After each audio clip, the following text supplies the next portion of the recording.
Alright, hello everyone and welcome to the Ask a Vaadin Expert webinar.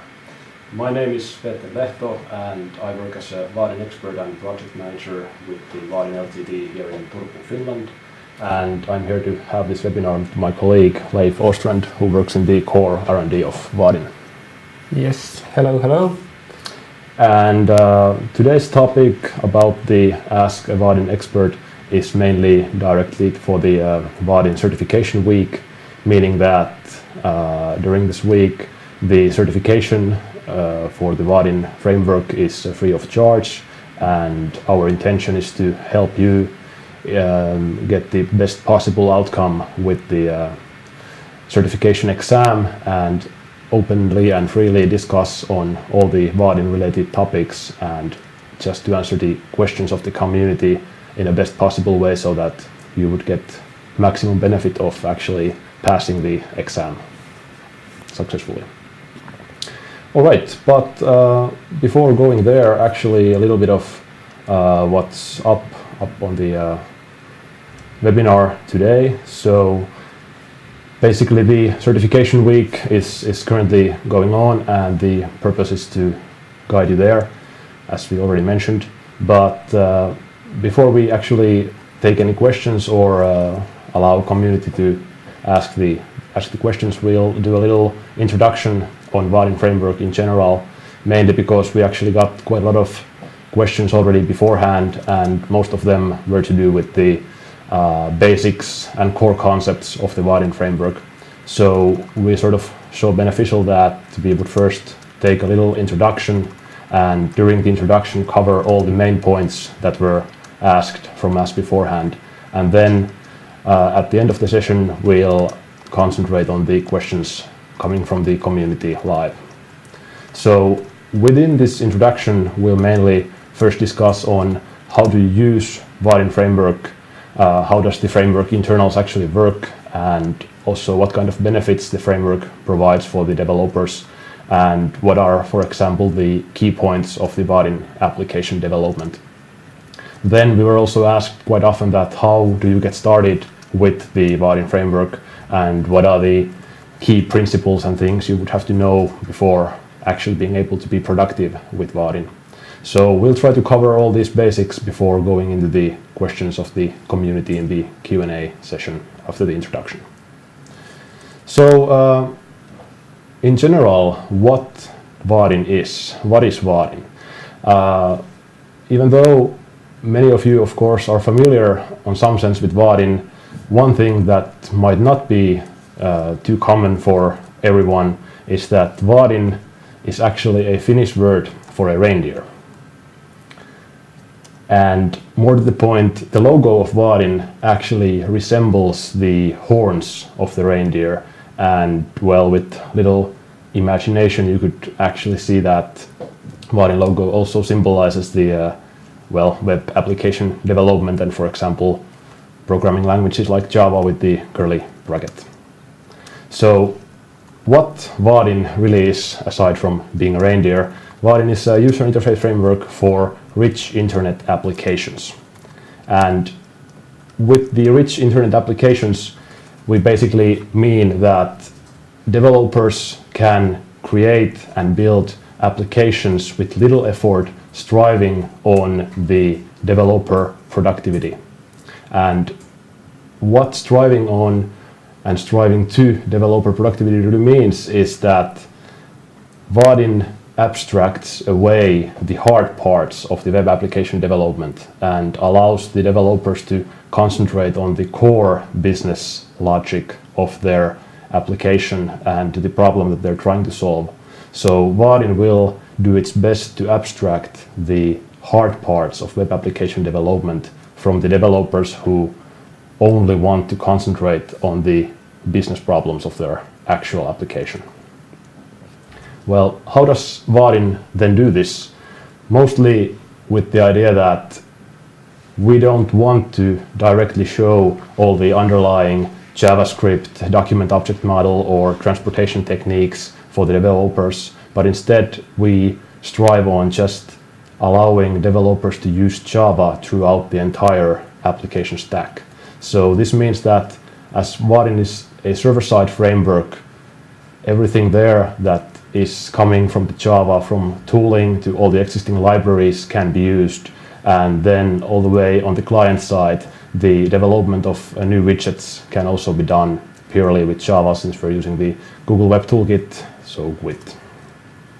How Vaadin exactly then does this is that we're a server-side rich internet application framework with all the server-side benefits, including, for example, the security. So all the application code is running always on the server, and client with GWT only sort of knows the rendering instructions and ways of displaying the widgets, but what should be displayed, what kind of widgets, and with what logic is always coming from the server side. So we're dealing with heavily server-driven framework. Then another key benefit of Vaadin is the richness of user interface components. So when developing a Vaadin application, it's pretty much like developing a Swing application on desktop environment. So we're really maintaining the desktop application paradigm and allowing users to use existing components or possibly add-on components and have event-based programming model in which users implement action listeners and event listeners, which then invoke the actual business logic of the existing backend business application system. Another key part of Vaadin is that we're embracing Java. So because we are a server-driven framework, we can allow using any existing Java libraries or any languages which can be run in the JVM. And this is also the case with the client side with Google Web Toolkit, since it contains a Java to JavaScript compiler. So basically the developers can write the entire application stack from the backend business system to the front-end document object model with pure Java. And these are the main important things of Vaadin. Well, Vaadin is built with two key technologies which are very well known. On the server side, the backend implementation is based on Java servlets, and on the client side, we use Google Web Toolkit.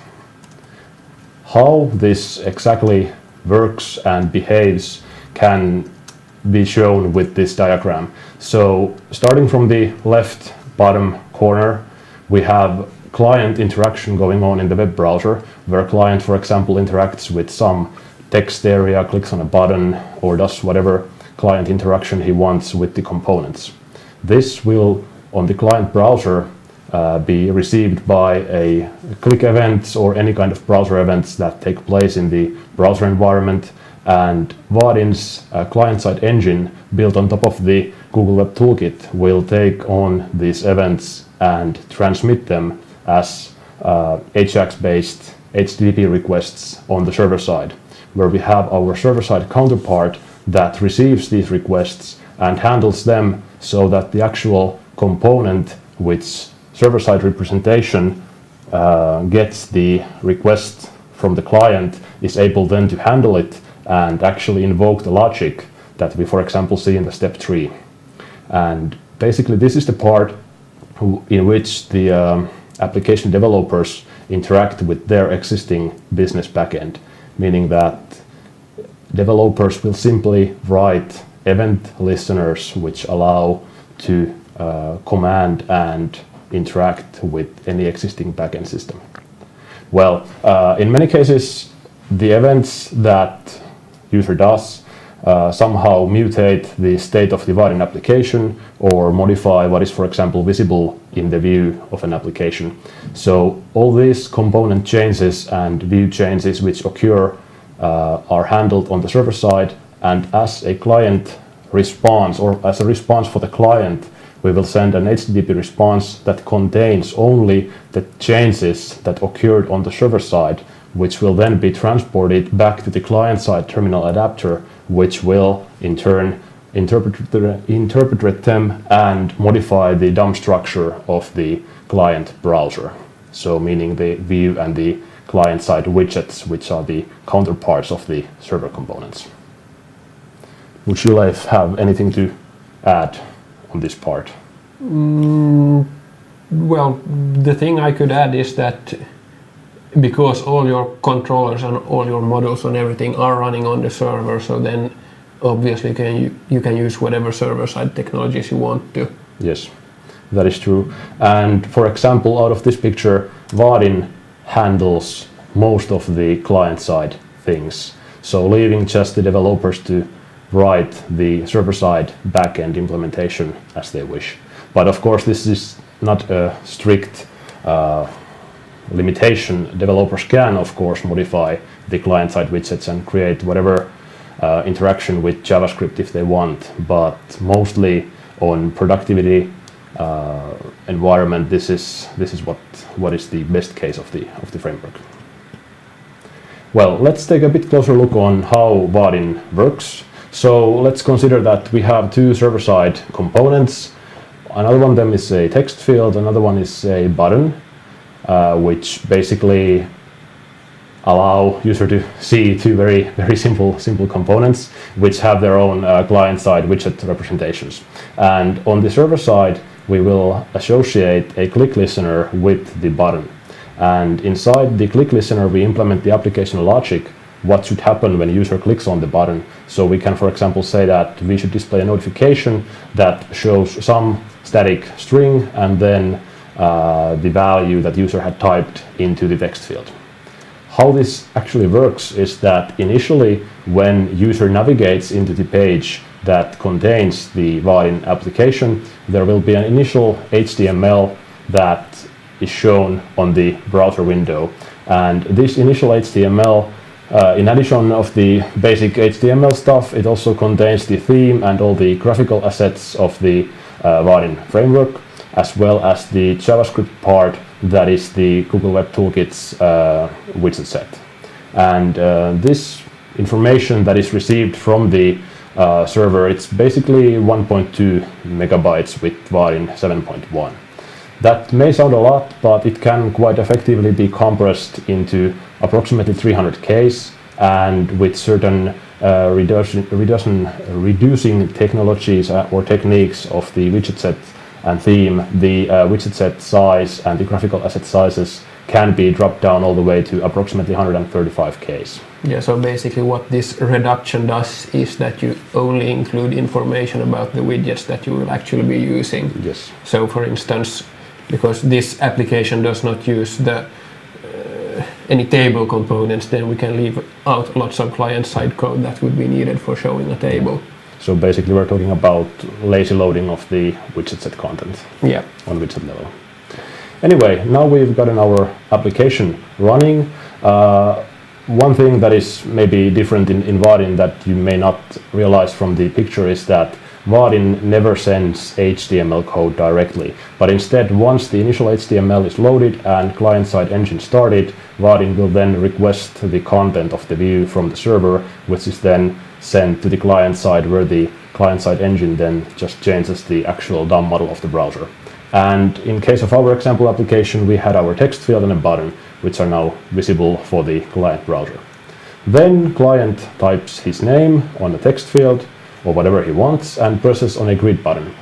This means that a request will be sent to server, which is of course completely asynchronous, and it contains the information what happened on the client side and what button, for example, was clicked. And this information is really minimal in size, so only the important parts are sent. And on the server side, we had our click listener, which is now invoked, and it mutates the state of the application. So meaning that a notification will be shown, and now the actual value of the text field has of course already been updated since it came in with the button click event from the client side. As a response, we simply get the information how the UI should change after the request has been processed on the server. And in this case, we're just adding a notification that says, "Hi, Johannes," or whatever the user typed into the text box. So on very sort of high level, this is this is how all the Vaadin communication works, basically. Let's have a quick look on a demo application. Should we, before the demo, take our first question from Sure. from the community. All right. We should have someone online here over Hangout that might have a question for us. All right. Let's see if we can get the technology working. Hello.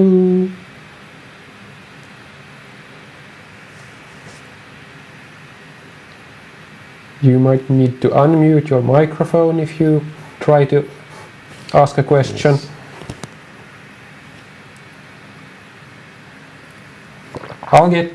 Guess we can continue with the demo and then come back to Okay, the well, question in a while. if you can make it work, then we can, of course, We'll just take try it to during make the it work. demonstration. Yeah. All right. So really quickly, let's just see our little example application.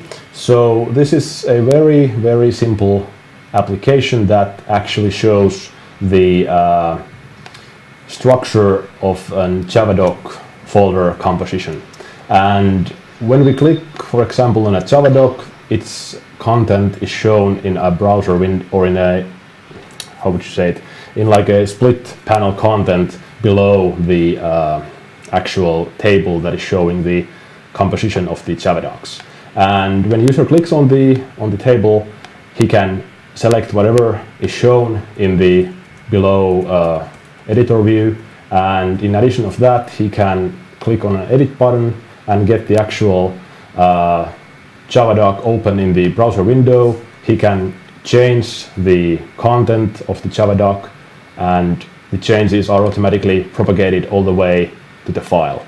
So even if he then changes the file and comes back, the information is still stored into the file system.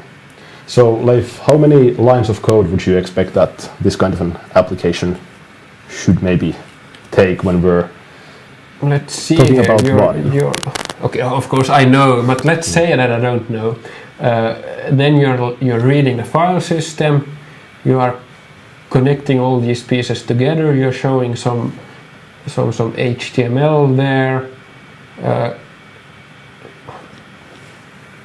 Just go ahead and show it. It's quite some functionality already there. Yeah. So the initial code we have is, according to Eclipse with formatting, 97 lines. So what we're going to do is that we'll try to demonstrate you how quickly, we're not going to time this, but still how quickly you can actually create an application like this with Vaadin. So if we just really quickly have a look on what we have in our application, we're basically saying that we have really simple Vaadin UI, so we're basically extending all our visible Vaadin views from a UI, and we define really simple servlet with Servlet 3.0 specification, in which we can just define that we want our servlet to be available from this context path, and basically the servlet configuration just tells that this servlet will simply load our File Explorer UI from Vaadin. And since Vaadin 7, this has been the standard way of writing new UIs, so no longer need to use application and window separately, as it was the case with Vaadin 6, and also for which we got some questions.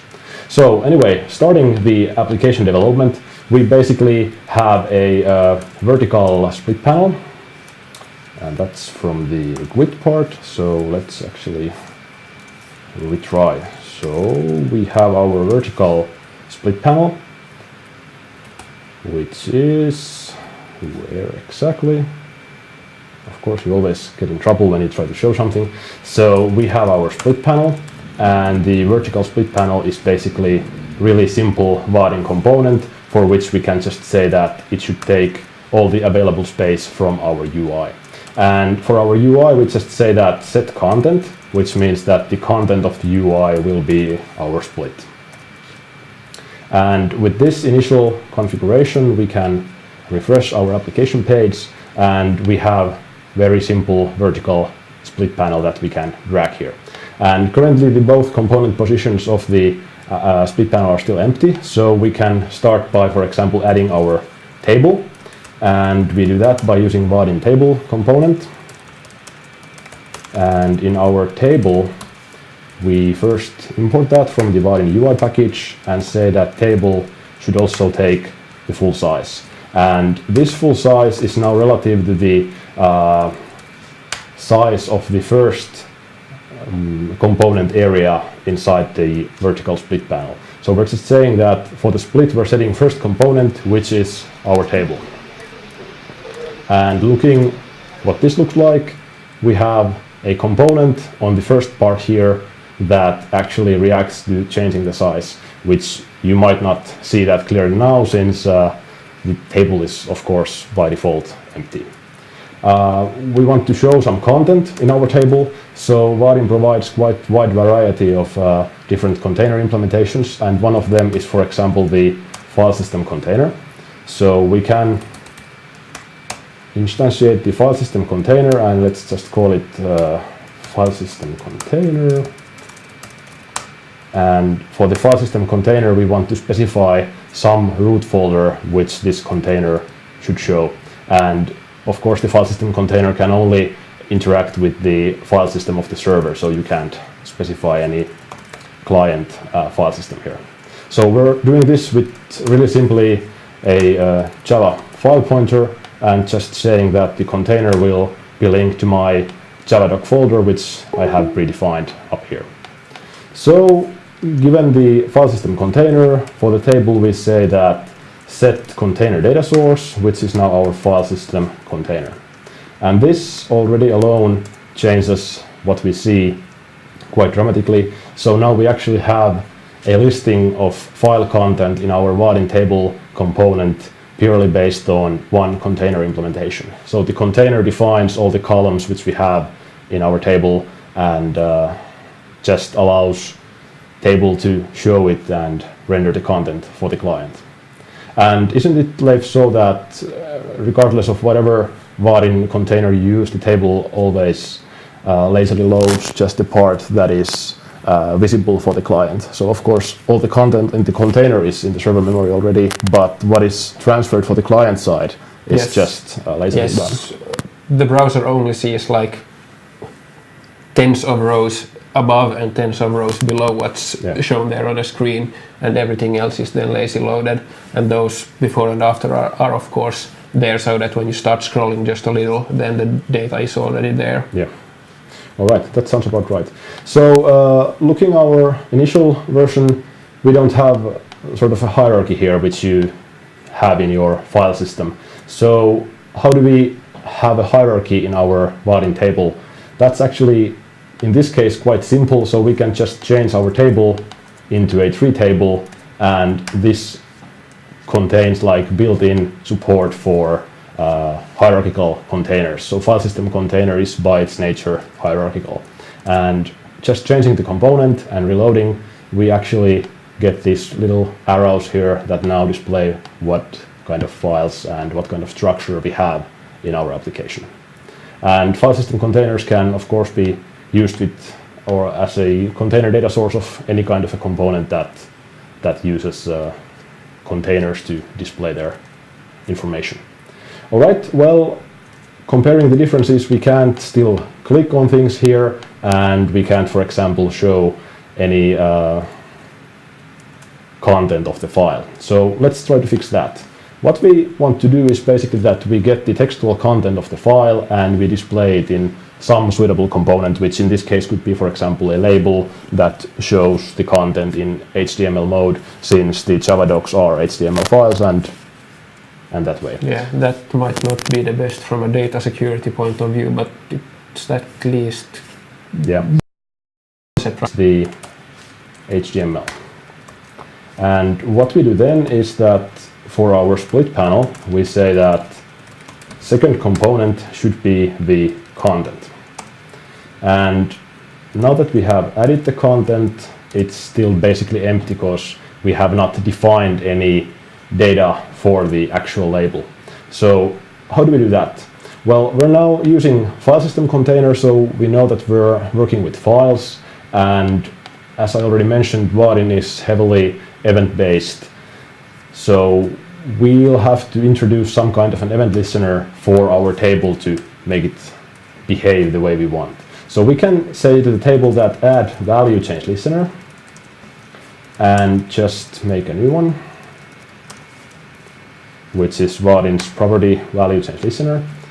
we implement it as an anonymous inner class, just import the value change listener, and in here we can then basically define what should happen when the item is selected from our tree table. So how we do that is that we create new TextFile property, since we're working with the files that contain textual information in the end, and call that a property. And this property should have a file for which it can display its content from. So in this case, it is basically the value of the table, since table is using the file system container, and file system container then again uses the files as the item IDs, so we can simply cast our value of the table to a file. And well, in this case, we'll have to make the table as a final. So for this, I will most likely have to, actually I don't, have to restart my application server, since hot swapping all the changes may not be possible without certain external add-ons for Eclipse, for example. So anyway, now we have our TextFile property, and we want to use this property as the property data source of our content label. So for the content label, we simply say that set property data source, and this is now our TextFile property. And also for the content, I'll have to define it as a final because I'm using it from inside the value change listener. And now when I actually save the file, which makes quite a lot of difference in the development that you actually save your source code, now I'll have to restart my application server just to just to allow the deployment of the application. All right, well, with these changes, there's still one problem. Quite many of you may probably know it already, so I can't still click on anything because I haven't defined that table should be clickable, or it should actually allow me to select anything. So for my table, I'll say that set selectable true, and also in Vaadin, there's a concept of sending some of the client events immediately or non-immediately to server side. And in the case of our table click event, I of course want the event to be transmitted immediately, so I'll just say that set immediate true as well. With these two additions, I think we should be quite good to go for our first version. So now I'm able to actually click on an item in the table, and it's used as a text file property from the file system container, and its content is displayed as property data source inside the label component below. And of course, this now supports the ability to drag the actual splitter, so the table will take the 100% of the size accordingly. And that's really the basics of Vaadin layouting in that sense, defining component sizes and component container sizes. All right, how would we then continue? It would be nice if we were able to actually edit this file that we have opened here. So how we can do that is that we can, for example, create a vertical layout. And for this vertical layout, we also want to define that it should take 100% of the available size. And up here we said initially that the second component of the splitter should be the content, but we want to change this now into something where we have our vertical layout as the second component. And in our vertical layout, we want to have two components. So other one is the edit button, and other one is the content label. So we simply create a button, call it, for example, edit. And again, we'll have to add some click listener that is invoked when client actually clicks on the button on the client browser. So we make it a button click listener and just implement that and import the button from Vaadin UI library.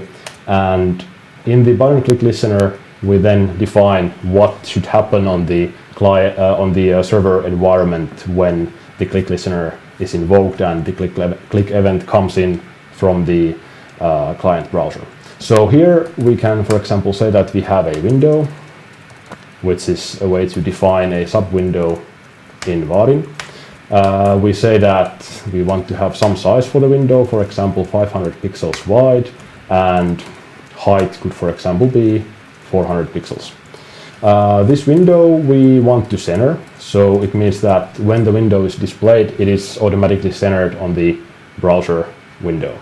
And as a final thing, we want to add the window to our current UI in which we are. So if you're, for example, in multi-tab environment in your browser, you can have multiple different UIs, and with tabbed browsing, it's basically UI per tab concept, in which all the UIs are inside the same session for the same client, basically. So we're saying that our UI get current, which will return our current UI in which we are at the moment, or in which the browser tab currently is. We say that add window, and that would be our W here. And inside the window, we would also like to show the actual editor that we have there, and we can use, for example, the rich text area that comes with Vaadin. So let's call that text editor. And the text editor alone in here should take, again, 100% of the available size. So in this case, when we are setting the text editor as the window content, we're simply saying that the text editor will take 100% of the size of the window. The sizing and layouting questions were something that was asked from us previously, so this is the simple way how you actually do that. And now when we have done our edit button, we still have to add it for our vertical layout. So adding the components is done by saying add components, and here we simply add the edit button as well as the content, which is the label that we're using. And lastly, we set the vertical layout as the second component of the splitter, so the below part of the vertical split. Saving this and seeing what actually happens is that I select something, I see the content here, but there's something a little bit wrong. There's sort of too much space available now for the edit button. And this is because we have not said anything about how the components should take the size, or how the layout should define the available space for the components. And this we can fix after we have added our components in the layout. We can say that vertical layout set expand ratio content, which is our label, and 1, meaning 100%. And with this way, the vertical layout can better assign the area inside it, so that the content is actually taking entire space available, and the button is then left just with the minimum space needed. And now, for example, when I click on the button, I get the editor, which is the rich text editor, but still it's open. So what's wrong? Problem is that I didn't define which property the rich text editor should use to modify. So I can say that text editor set property data source to define the property, and in this case I can, for example, use the property data source of the content label in which I've already set it. So I'll just get the property from the content label. Restarting the server, redeploying, and getting back to my browser. Now I should be able to actually edit the text in the text file using my rich text editor and adding something here, closing the area, and as they are using same property source, the changes are automatically propagated all the way into the existing data and existing property. And as this is now a file system container with text file properties, it all the way ends up into the file system as well. So this is basically how you create Vaadin applications in a test manner. So of course, this is not the recommended code layout or the way how you should position your stuff and do your application. So of course, structure is completely different. But from our code size point of view, this is now 101 lines. So I even ended up using a bit more lines than what there were initially, but clearing them out, of course, gives me the benefit of that. So anyway, this is how you create simple Vaadin applications. All right, thank you. We can again try to get some questions from the community here. I have some sources telling me that we might have two persons who want to ask questions. The one who can get his audio through first gets the first answer.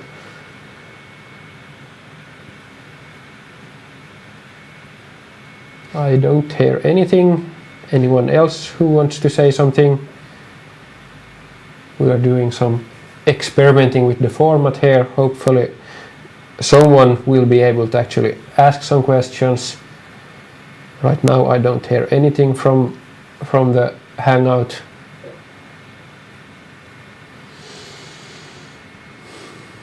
I can test here. Can you hear me? I can hear you, Sami. Okay, great. I think we had two questions here from Nagaran. I don't know if he's experiencing some audio problems there, but the question was about creating custom add-ons on Vaadin. Yeah, and the question is... Can you, how would you do that? So, what do you recommend as a starting point? And I guess the starting point is that you know what you want to make an add-on for. Yeah. And then the next question is that is it something that can be done as a pure server-side add-on, or do we want to do something that also involves running actual code in the browser? And for doing browser stuff, then we are in Gwitland client-side, and then I usually recommend that first make it work completely without Vaadin, so you have just a pure like Gwit widget or whatever you want to have, and then when you have that up and running, you can look in, for instance, I don't know where the link is right now, but we have some tutorials online about how to then connect the client-side pure Gwit thing with a Vaadin server-side implementation. And what Leif is saying is actually very good in that sense that, of course, first you start on the server side, so we have a custom component which is basically a component composition of Vaadin server-side components. You can use that if the server side is enough for you, as Leif said, but when going to client side, if you start with the pure Gwit widget, it actually forces you to create a sensible API for the Gwit widget, and it also gives you the possibility that if you want to use the widget without the server backend, you can do that since you started just by creating the Gwit widget at first. And also when you have clear API for the Gwit widget, it's much more easy for you to create the actual server-side communication. So the link which Leif was referring to basically contains a mini tutorial page that shows you how you can implement Vaadin connectors and ways of connecting the client-side widget into server-side backend. But regarding add-ons, if you're making an add-on that has server-side API, client-side implementation, you will need these two separate parts, so server-side component, client-side widget, and also the communication with Vaadin connector API in between. And what would we say about packaging? So if you're, for example, using Eclipse, Vaadin plugin offers you a really nice way to package your Vaadin add-on into a jar, and that packaging actually adds a jar manifest that contains all the necessary information for Vaadin client-side or the Vaadin Gwit compiler to actually include that client-side part into your widget set in your own project. So using the for instance the Eclipse plugin, we have similar functionality in the Maven add-on as well. Yeah. So by using those you get something that then when some other user adds that to his project, then it just works basically. Yeah. And well, with that, once you have made this new awesome Vaadin add-on, you can eventually, of course, submit that to Vaadin directory and benefit the Vaadin community as well. Yes. All right. I suppose that's an answer for the add-on. Yeah. We also had another question here. Unfortunately, the person asking does not have a microphone connected to his computer, so I'll just have to read it. The question is that why is immediate false by default? That's actually a very good question. I guess that's a question for me because I wasn't there when it was made that way, but I have been thinking about it since then. So basically this goes back to a long time ago when Vaadin was not lazy loading anything, but instead anything you did made you load a new page from the server. So it would, in that situation, you wouldn't necessarily have it so that every time you select something in a table, for instance, then the page is reloaded. But instead you want to select something and then you want to, like, when you are done, you might enter some text in a field or something, and then when you're actually done, you press the submit button, because buttons are by default immediate, so those would send the data right on. But then now when we have like progressed to having lazy loading stuff and so on, then this model does not make that much sense anymore, but we are still holding on to it basically for backwards compatibility reasons, although we might actually quite soon do something about that also, but that's not yet settled. Yeah.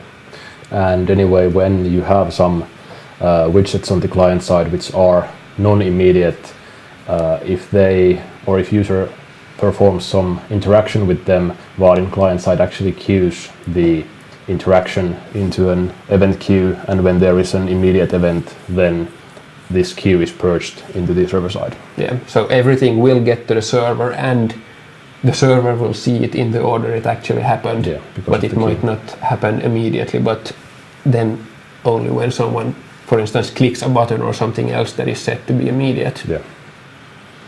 All right. I believe at this point we have no other questions currently, so we'll keep on going with our introduction. So a little bit talking about the architecture of Vaadin. And the architecture is of course a topic for which we could arrange multiple webinars, and let's say that the example application we wrote is definitely not an example of an architecture, but on the core side and on the deployment side of Vaadin, the architecture is usually something that is first of all distributed between the server and client side, and of course in some cases also between multiple servers on the server side. So we can have our backend logic or backend application that we want to create a Vaadin UI for, running in a separate backend server, next to which we have the web server that runs our Vaadin UIs. Of course, this doesn't always have to be the case, so the backend server can very well coexist with the Tomcat or whatever lightweight servlet container you want to use for your Vaadin UIs on the same server. And on the backend, we can of course have all our business logic and persistence and whatever there is. And as we're talking about server-driven framework, we can use any existing Java libraries or Java components or any other components which the server can actually access and get information from them for the Vaadin UI. So Vaadin UI is something that is built on top of the backend implementation, and then different backend parts are integrated into Vaadin. So for example, HABs or web services or whatever you want to use. Yeah. Here we could also point out that UI here is not the UI, only the UI class that was shown in the demo, but UI here represents like all the user interface logic. Exactly. So all the user interface logic, meaning of course, for example, those event listeners which we implemented in our example application. And on top of this UI, we have Vaadin core components or add-on components or custom components if you made your own add-ons, for example. And the Vaadin UI can, on server side, be deployed as a servlet or as a portlet into portal environments like Liferay, for example. And as we already mentioned before, for all the server components, we have actually client-side widget counterparts, or for every client-side widget we have a server-side component counterpart. And for the widget, the same applies, so that you can either use the core widgets of Vaadin, any add-ons, or customly build UI representations of your server-side components. As the widgets are running in client browser, and as they are basically, you could think of them as an instructions on how to build the document object model on the client side. So this provides us really easy way to apply any custom look and feel with our theme, since the theme is basically just CSS that is applied on a web page. So this allows us to modify and generate whatever kind of a look and feel for our Vaadin application that we want to have. And since Vaadin 7, it has been possible to better use Vaadin widgets without the server counterpart purely on the client browser. So there are still many things that we'll have to come across and get resolved before everything can be used purely on the client side. But for example, our new grid component that will hopefully be released in near future, maybe. Yes, we hope. That is, for example, something that you can use as a pure widget without the server-side backend. Yes. Right. And if you decide to use the client-side widgets without the Vaadin UI backend, then you will of course have to provide your own services, which then take care of the server interaction. So on very high level, this is the main layout architecture of Vaadin, how components and widgets are separated and how they are connected with the backend. So talking a little bit more about the actual connection of the widget and component, this diagram represents connector API of Vaadin in such a way that on the server side we have our component implementation, and the state of the component is basically an object that can be serialized and sent over to the client side, where we have our special connector implementation, which eventually is JavaScript, but that has of course been written with Java. This connector is then able to listen for events where, for example, the state has changed, and then for the changed properties call the appropriate API from the widget that then changes the look and feel and the DOM model of the widget depending on how widget has been implemented. So this is basically what goes on inside Vaadin. And if you, for example, consider this being a button, on the server side we would have a button component. It has some button state that, for example, has the caption of the button, all the information whether the button is disabled or not, all the tooltips, whatever. And on the connector we just apply this information on top of the button widget, and when, for example, the user then clicks on a button, an RPC call is sent from client to server that informs the server side that this button was now clicked. And actually, Leif, as you're a bit of an expert in security, as I understand, hopefully, Vaadin server side, of course, holds the state information of all the components in such a way that malicious user cannot click on any button programmatically on the client side or just pretend that, since the component must be attached onto the server side. Yeah, so basically what the framework does for you here is that when the framework sees that, hey, we have this, for instance, a button here, but it's disabled right now, and if then someone hacks something in the browser so that the client side part of the framework sends that, hey, now the user clicked this button, and then the server side sees that no, this button can't be clicked, so then your click listener will not be run. Yeah. And the same also if the button is not currently even shown on the screen because it's like it's in a tab that is not active or something like that. So that's something that that is really convenient to do on the server, and the framework takes care of it for you. Exactly. And this is, of course, one of the key benefits of Vaadin in this area, that Vaadin sort of builds in the security to your application. So having just Git widgets there, the malicious user could very well invoke some JavaScript of their own and just mutate the application state that would reside in the client browser. But with Vaadin, it's stored into the server user HTTP session, basically. Yeah, so basically with Git you need to check for those kinds of things yourself on the server. Exactly. Okay, we've talked quite much about the basics of Vaadin. In the beginning we said that Vaadin strives to developer productivity, and we mentioned that Vaadin has a rich component library available. So yes. Before we go on, once again a message from our sponsors, I was about to say, but from from the community manager. He greets us that yes, you should be asking questions, for instance through the forums. We have a forum post there where you can just ask a question, and if you want to, he can invite you here to this hangout that we have, where you can actually live discuss things with us. We can basically discuss through your question instead of just getting a written question and then we try to figure out what you mean. And also, if you have registered in advance to the webinar and there also said that, hey, yes, I have this question and I want to ask it live, then you should already by mail have gotten a link that you can follow, and by doing that you can get directly in touch with us here. But yeah, that was that. all right, great.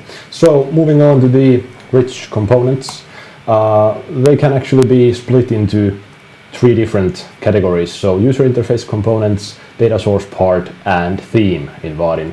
And out of these, let's first have a look at the user interface. So this is an image of our actually previous version of the Vaadin sampler, but still a nice composition of the core widgets that Vaadin provides. And Vaadin comes with more than, what would you say, maybe 40 to 50 core components. I would say 30, but still 30. Something a little exaggeration, lines. Okay. Anyway, if those 30 aren't enough for you, you can always go to directory and download some more appropriate components for you. Yeah. One thing that could be pointed out also is that those built-in components, they are also add-ons that just happen to be in the same jar file, so they are also built using exactly the same techniques as any other component would be using. So in theory it could be possible that Vaadin could be shipped with no components, and then users could even just select which components they wanted to use. Of course this is not the case at the moment, but technically it could be like that. Yeah. Of course. All right, so talking about the components, everything that comes with Vaadin core framework is guaranteed to be compatible with all the modern browsers starting from IE8. So Vaadin 7 dropped the support for IE6 and 7, and starting from IE8 all the core components are guaranteed to look the same up until all the latest versions of IE. Then of course Safari, Opera, Firefox and Chrome are supported. And with tablets and smartphones, iPad and Android are supported. And for example, Vaadin TouchKit add-on provides really nice ways of implementing applications for iOS, for example. On the phones, same platforms are supported, so iPhone and Android. And is it so that TouchKit 4 will actually bring official support for Windows phones and Windows on the tablet environment? Yes, and that one. I won't make any promises about any schedules. I was just about to say that it's soon released. All right. We don't have many other things to release before it. Of course not. So anyway, as we already mentioned, Vaadin directory is a great place to submit your add-ons and also to download additional add-ons. So all the categories have been defined in the directory, and you can quite easily search for whatever you want.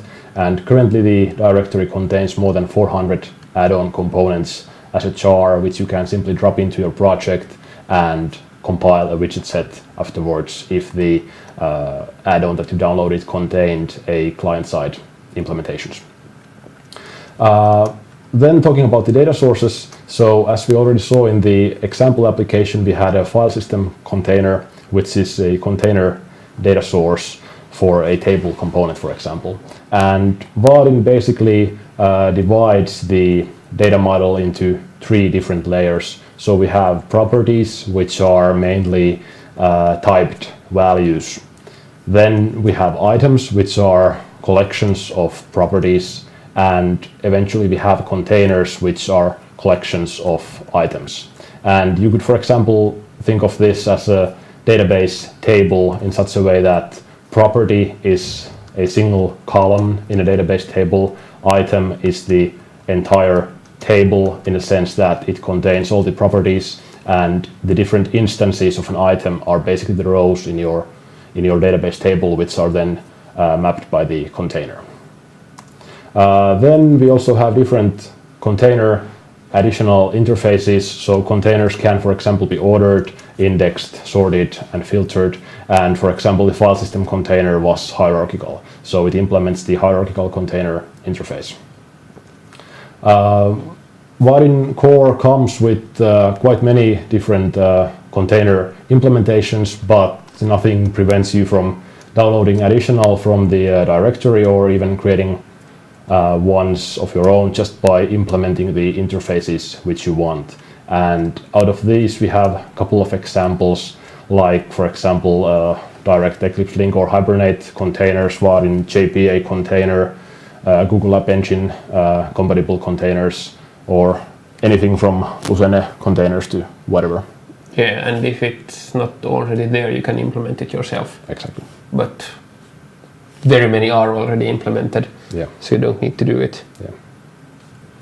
And as long as it's implementing the container interface, you can use it with any Vaadin component that supports container data source. So the container implementation purely dictates on how the container works and where it gets its data, and then the Vaadin components using that container will simply just use this data from the container.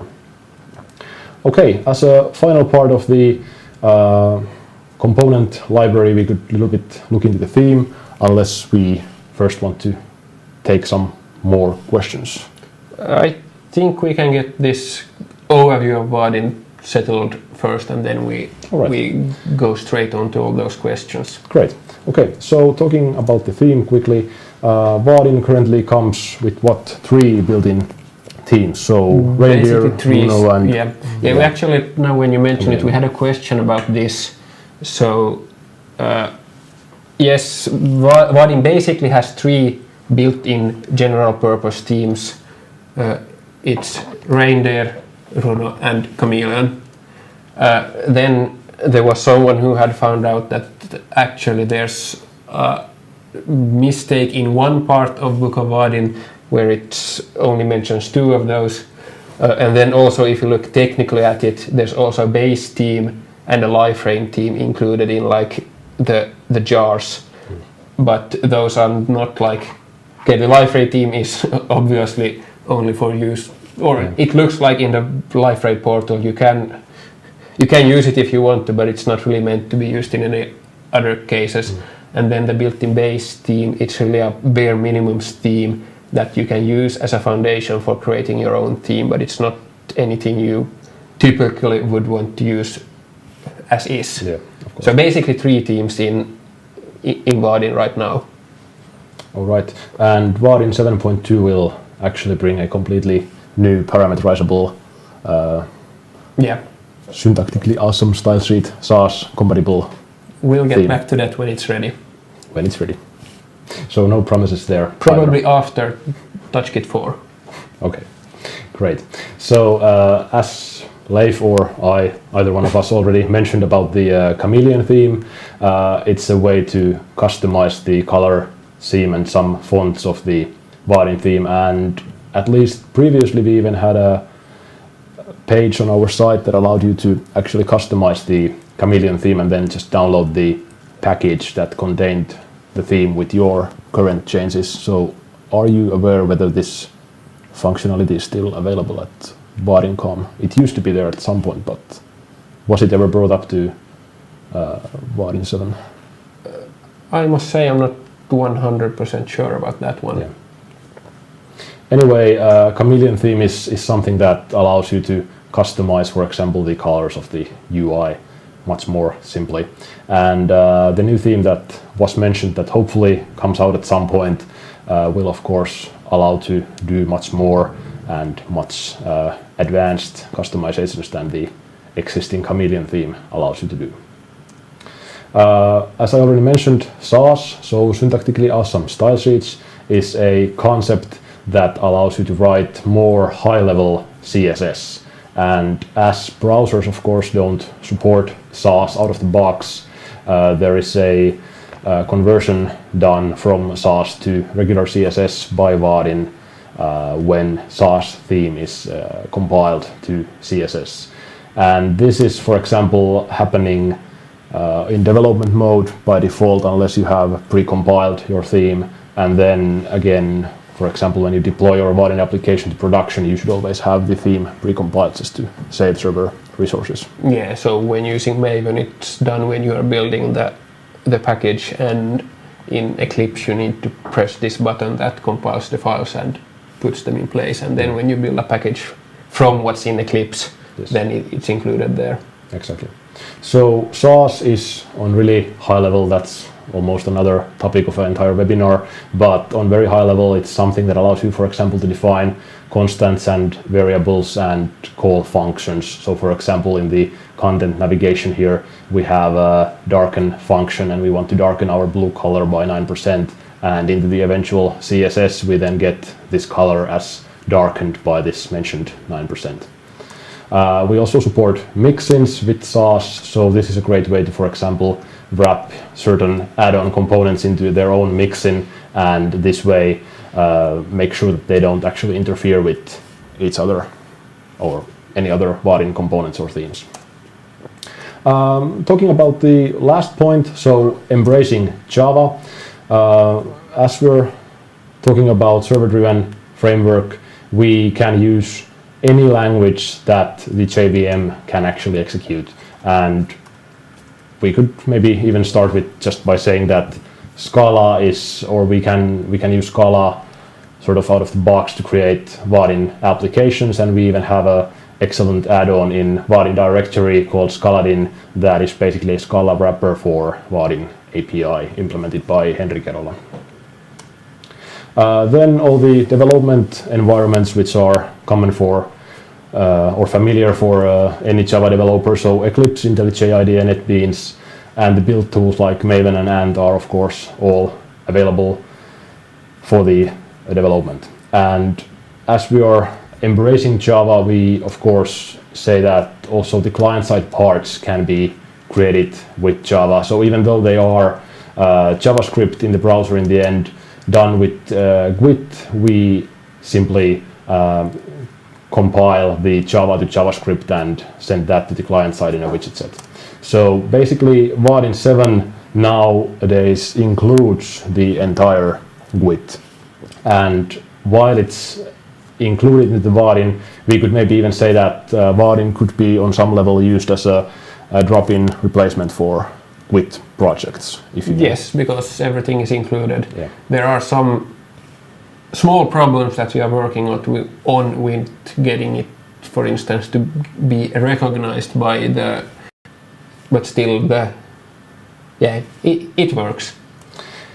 Great. So the server side of the Vaadin is optimized for the developer productivity, and the client side with Git is optimized for control, if you may. So meaning that any customizations can be done to the client side with Java, and new widget set can be compiled, and optimized for exactly the things and add-ons and widgets that you want to use in your applications. We also have interesting questions. We'll really quickly cover this topic as well. So if you're using Eclipse, you can download Vaadin plugin from the Eclipse marketplace, install it, and just create simply a Vaadin 7 project. So it'll basically give you similar kind of a project stub in which we started from the test application that we showed in the demonstration. IntelliJ IDEA comes with built-in support for Vaadin already, so you can just create a new Vaadin project with IntelliJ. And NetBeans also has a nicely done, and actually it's not even very old, but just recently introduced plugin for NetBeans. It has been along for a while, but now it has been made an official plugin that is maintained by us. Yeah. Previously it was community effort. Great. And it even has some nice features that Eclipse plugin doesn't yet have. So for example, it allows you to obtain certain add-ons from Vaadin directory directly through the NetBeans plugin implementation. Then you can of course use Maven and all the archetypes for Vaadin projects, and just start by simply instantiating a Maven archetype for the current Vaadin version. Of course, tutorials are always needed, so vaadin.com/tutorial contains really basic and easy to understand tutorial on how to make, for example, an address book application. So two key benefits of this tutorial is that it shows you how to make a simple Vaadin layouts, and also how to do the basic data binding of the Vaadin components with the backend implementation. Then we of course provide the book of Vaadin, which is as a paper copy also free of charge, and PDF or HTML can be obtained from vaadin.com as well. Then Vaadin forum is of course a place to ask your questions, and also the certain questions of this webinar are already coming from our forum. So we currently have more than 100,000 registered users in the Vaadin forum, I believe. Great. Last but not least is the dzone ref cards. So you can go to the dzone and get the 3 to 4 page long ref card that basically contains all the base information of Vaadin. I believe this is our introduction in general, so Excellent. We can then keep answering on the questions of the community. Yeah, I think at this point I will be leaving you. We'll make room for another Vaadin expert, Thomas Mattsson, who will be here discussing and taking questions. And then in about an hour I will be back, and hopefully you have lots of really tricky core Vaadin questions for me at that point. Great. And I'll be staying here with Thomas, so we'll be mostly interested on the integration part, and of course we answer whatever you ask us, but main expertise of Thomas and me is mainly the integrations and things, how you can use Vaadin framework with your business applications. Yes, I think Sami, who is looking for questions on forums and so on, have a question right now. I will leave you, and then I will bring back Thomas in just a while. All right. Sounds Have good. fun. Thank you. Yeah, better. Can you hear me? I can. Yeah.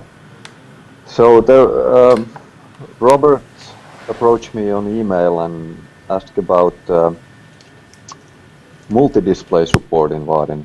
I don't have my own experience on that one, but do you have anything to help there out? Multi-display support in Vaadin. Well,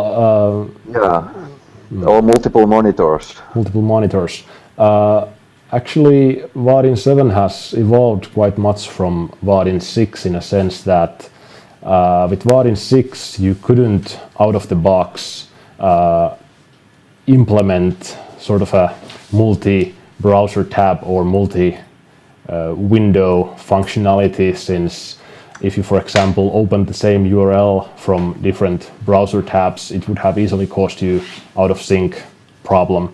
But with Vaadin 7, each of the Vaadin UIs is actually a different instance in a different browser tab, meaning that every time new tab is opened, also a new UI instance is created, and this way the synchronization problem that we used to have in Vaadin 6 is solved. But talking about completely different browser windows, according to how I see it, is that there would be a different UI instance shown in a separate browser window, which is according to how I see the setup would be the case. So, is there any additional question from Robert? Yeah, I think this was So, looking for control over this. So, if you have multiple browser windows, maybe that's the way to go, because it's really out of the scope of web applications to kind of control the windows in the operating system. But then you might lose some features from, or can you open directly to another monitor? Probably not. Probably not to another monitor, but of course you should be able to open just a new browser window by specifying some target or underscore new or this kind of additional parameters for your Vaadin UI. And logically it can be the same Vaadin application, so there shouldn't be any problem. So you can have multiple UIs in a single application. Yes, of course. That should work. So correctly. All the UIs are bound to the same Vaadin session, of course, and just the instances are different. So I might even add that Vaadin UIs have annotation. What is it called? It's not used very much, but it's I believe preserve on refresh, which basically means that the same instance is used when the browser tab is, for example, refreshed. So this is also additional functionality of Vaadin 7 in such a way that normally browser refresh would reinstantiate your UI, but with preserve on refresh, the same UI instance is stored, and there the functionality appears the same as what Vaadin 6 used to do. So if you refreshed Vaadin 6 browser window, that would just have sort of preserved your data, and this is the same thing you can do with Vaadin 7 using that special annotation. But the default logic has of course changed to instance per tab and instance per refresh, so to say. Yeah, that makes sense. Do you happen to know anything about the drag and drop features between these UI instances? Does it work without any problems, or? I have to actually say that drag and drop between different UI instances is something that I'm not very familiar with, but but actually, if you consider the mechanism of the Vaadin drag and drop, where you have some drag source and some drop targets, I don't see it as a problem to actually have different UIs using the same drop target in a sense that the different drop handlers basically just know what was dropped in, and the source of the drag might be different. And even this, I even could believe that it works from UI to UI, because we're still on the server side and we just know that this thing was still on the same application, and this was just dragged into a different UI. So it's could be possible, but I have to admit that I haven't tested that out. Yeah. All right. I think that pretty much covers what Robert had there in mind. And if there is something else, Robert, if you are listening to this and want to know more, please use the forums so you can post there and we can continue discussion there. All right. I believe Thomas here is pretty much set up. Here there.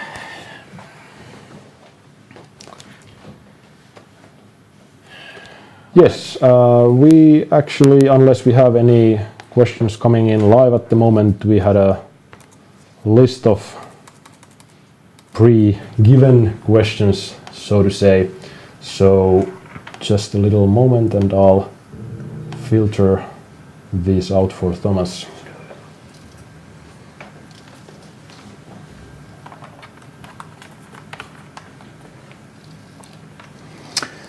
Let me just get my headphones on so that I can hear Sami asking me the questions as well. All right. Yeah, we hope that. Yeah, well, we do have a couple of guys here, but they are too shy to ask on air, apparently. Yeah. All right. I think while we're waiting for potential questions, something that is quite common with Vaadin and what we also talk about in our Vaadin trainings is the MVP and these kind of integrations. So how to integrate Vaadin with business application backend by using model view presenter paradigm or sort of development architecture way. Yeah. So how should we do this? Would you like to, in general, tell us about MVP, or actually that could be a good starting point so that everybody is on the same page with us. Yeah, sure. So of course, Vaadin is only a UI framework. Vaadin has been designed from the ground up to have as little restrictions as possible on the underlying data. Yes, we do use Java, but that's pretty much it. So as a backend, you could use text files for all Vaadin cares. There's really no restrictions from the Vaadin side or the technology side for that. Mm-hmm. Of course, we do recommend that you use something other than text files or something else. But how you actually do that, how you structure your UI, your backend, that is still completely free for you to choose anything you want. We have a lot of users, for instance, using Spring as a backend or just Java EE, or much more simply, just for instance, static services, just static Java classes that do specific things. But of course, just having a UI backend sort of separation is typically not enough. You would like to have something more as well. We're talking about patterns here. So backend patterns are very well established because we've been using different backends for years and years. Different sorts of layering, different pieces. You can have a persistence layer, you can have a database layer, services layer, entities, DTOs, and so forth. And then we have patterns for the actual UIs themselves. Some frameworks have a very, very strict coupling to certain types of UI patterns. MVC, for instance, is one of the most popular ones, and it's been around for a long time. So UI patterns, different patterns, of course, try to do the same thing as the backend patterns in that they separate different pieces of functionality from each other. In UI speak, we would like to separate the actual presentations, so buttons, text fields, stuff like this, from controlling logic in the UI. So what happens if we actually click a button? How do we navigate from one view to another? And that is where the UI patterns come in. I already mentioned MVC, so Model View Controller. At Vaadin, we tend to use something called MVP, Model View Presenter, which is kind of a, well, I think the correct word is a hodgepodge of different things because, MVP hasn't really been standardized in any way. There's a million ways to use MVP, and a lot of people call their solution MVP, even though technically it isn't exactly like some of the books say MVP is.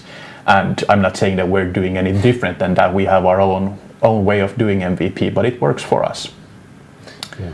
So probably there is a little variation in MVP from project to project. So some projects are more keen on using, for example, the model part to just contain all the data that's shown in the UI. True. Some are sort of presenter driven, so that presenter knows the view interface of the Vaadin view and controls what is visible through that, whereas other projects which are more model oriented could update the state of the model, which is then reflected, for example, through observers into the Vaadin view. Yeah, that's very true. you have a very big freedom of how to do things. As I said previously, Vaadin doesn't restrict you in any way, so all logic that you build is something that you do. And as such, you have very big control over how complex you want this framework to be. MVP is a pattern that you can extend indefinitely, basically, to create all the sort of automatic functionality that you would want. In many projects, we do use models as well, but in some simpler cases, we only have view and presenter classes, and we don't actually use dedicated models in that context. We just might use entities or data classes to pass data back and forth. Exactly. Of course, certain projects which don't use the model as part of their architecture that much on the view level might use, for example, the entities as Thomas mentioned, but of course there's a possibility to misuse the entities in such a way that if you're, for example, building on top of a JPA persistence backend where we have our entities as a real JPA entities with lazy loading, then let's say that developers decide to bring these kind of entities into the Vaadin components. For example, the items of Vaadin data container might, for example, contain these JPA entities, and eventually you end up into a situation where you call a method in a JPA entity that is, for example, lazily loaded, in a sense that you're actually calling a getter of a detached entity, which will, for example, with certain configurations of EclipseLink and Hibernate, throw you a lazy loading exception.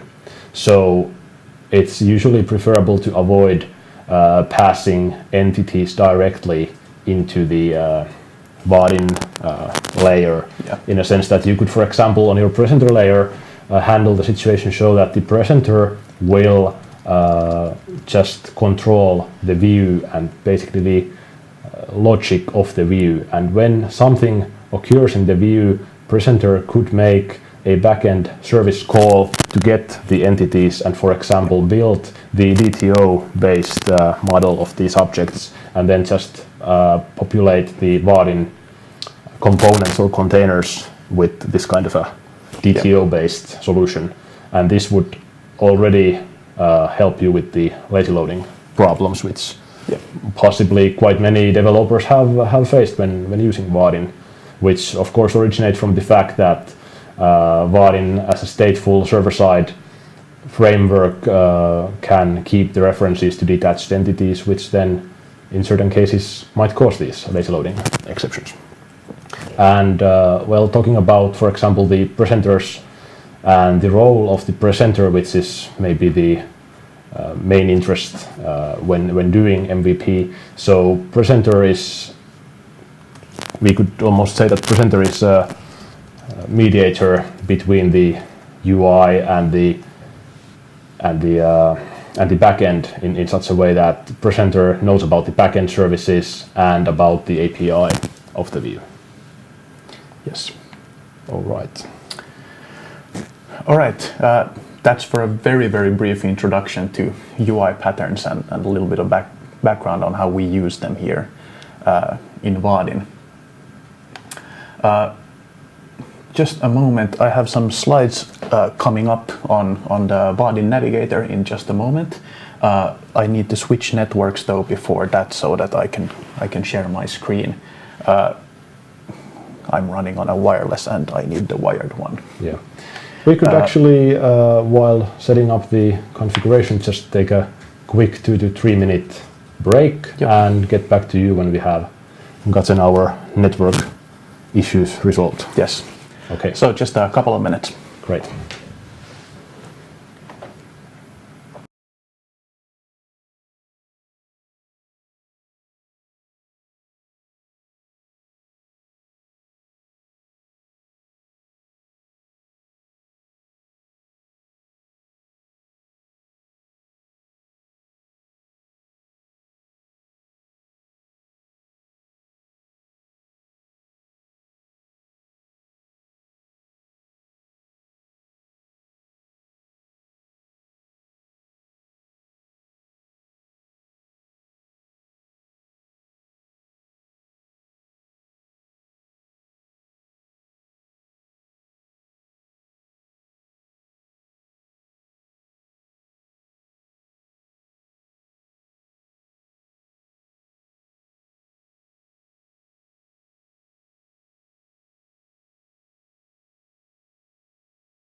All right, and we are back.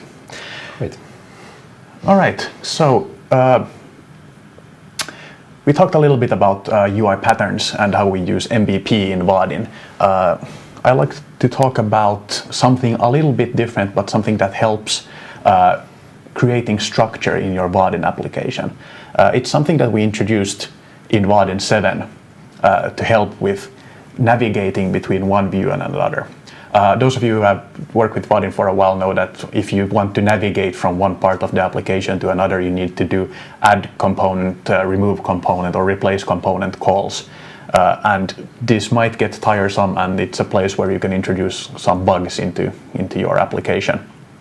Yeah. Also in Vaadin 6, things like bookmarking was quite difficult, if you remember how difficult it was to do. Yeah. So we've spent a lot of effort of actually trying to improve that as well for Vaadin 7, and we introduced something called the navigator. So I have a bit of slides here, and then I'm going to show you how it works in practice with just an example from our training material for our classroom courses. But all right, let's get started. So structuring your application code using Navigator. Now, before we get to the actual Navigator, I want to talk about views. So what is a view in this context? Well, views in Vaadin are actually a collection of components, or typically a Vaadin component that you extend in some way that has a specific job to do. So for instance, a logging view or an admin view. It's a collection of things that work well together and that work only in that context. And then you typically navigate between these views. So you navigate from a login view, you log in, you might navigate to a dashboard view, and then you might navigate to an admin view. So that's what the navigator is here to help you with. So navigating from one part of your application to another, and how to build up these small parts as well. What do you actually get when you're using Navigator? Well, you get built-in switching between views, as I said. The Navigator basically takes care of replacing the old view and adding in the new view in the place you specified. And you have as much control over this as you want. So the basic one just lets you choose a place where to put your views, and the more complex options let you control exactly how and where the views are placed when you do navigation. We also get URI fragment handling, which is very nice because it actually lets us bookmark things, and it also enables the browser back button.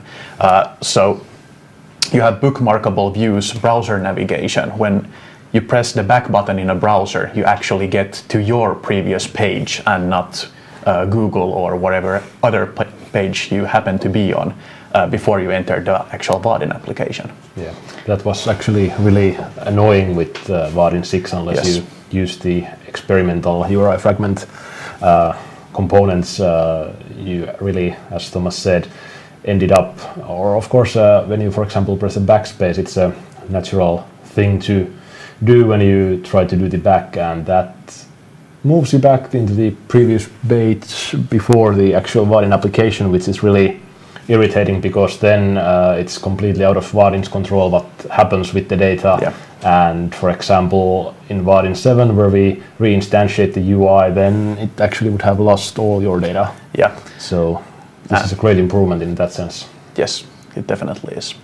And as well, bookmarks here.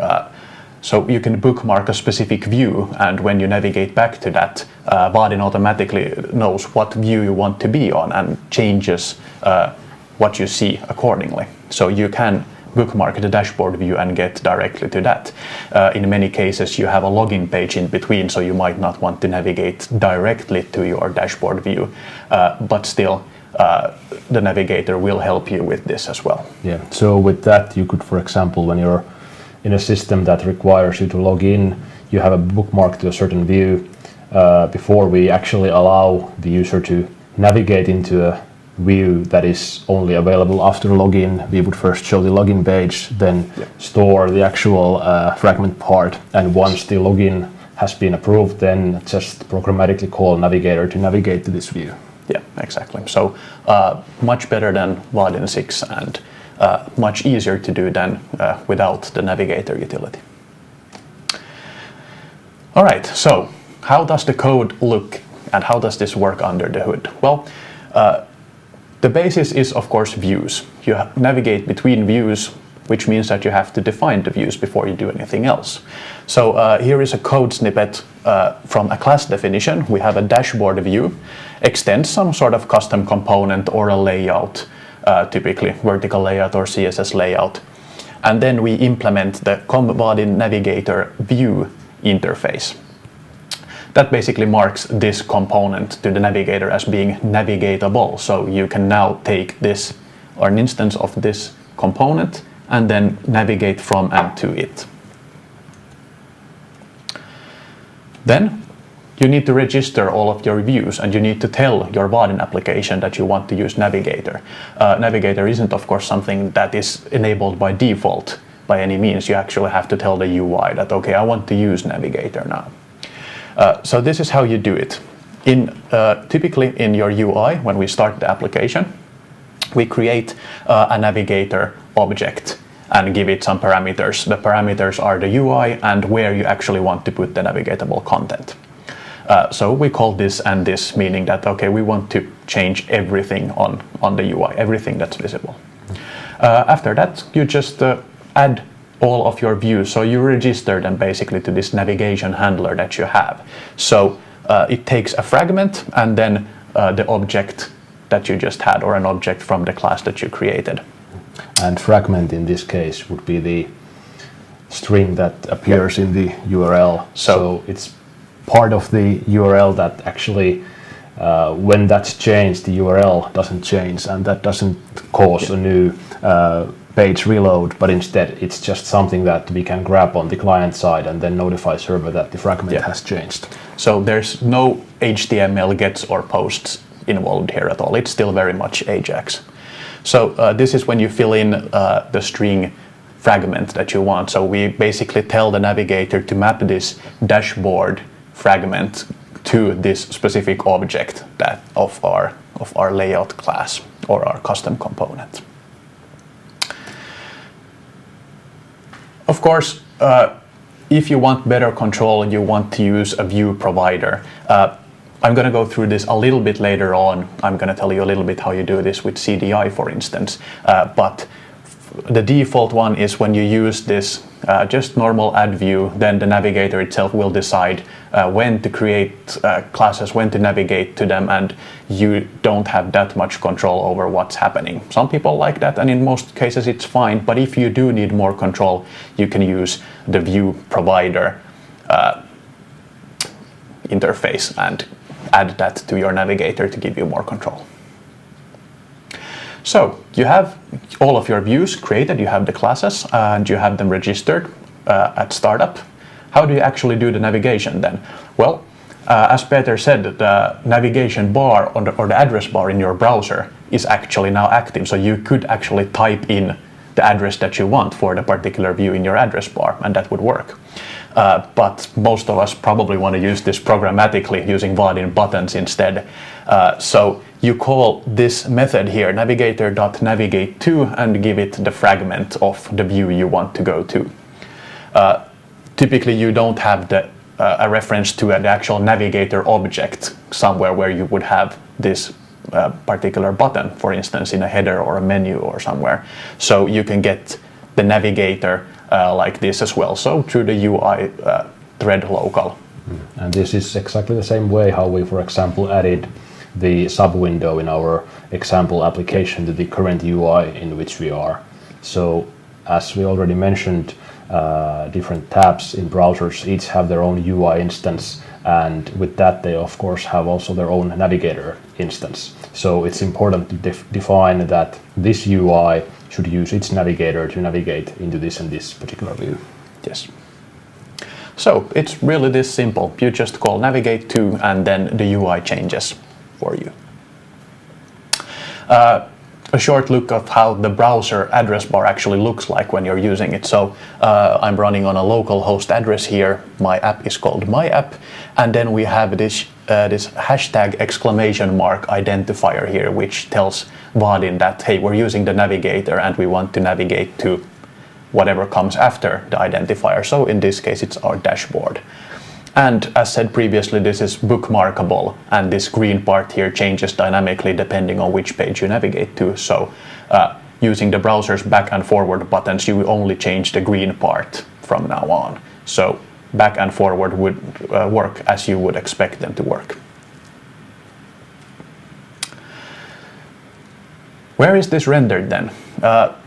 I said that you do have control over this as well. You don't have to change the whole page. Very typically you have some sort of a menu or a header or a footer bar that you don't want to change when you navigate each time. So you don't want to build in the header and footer and menu into each view.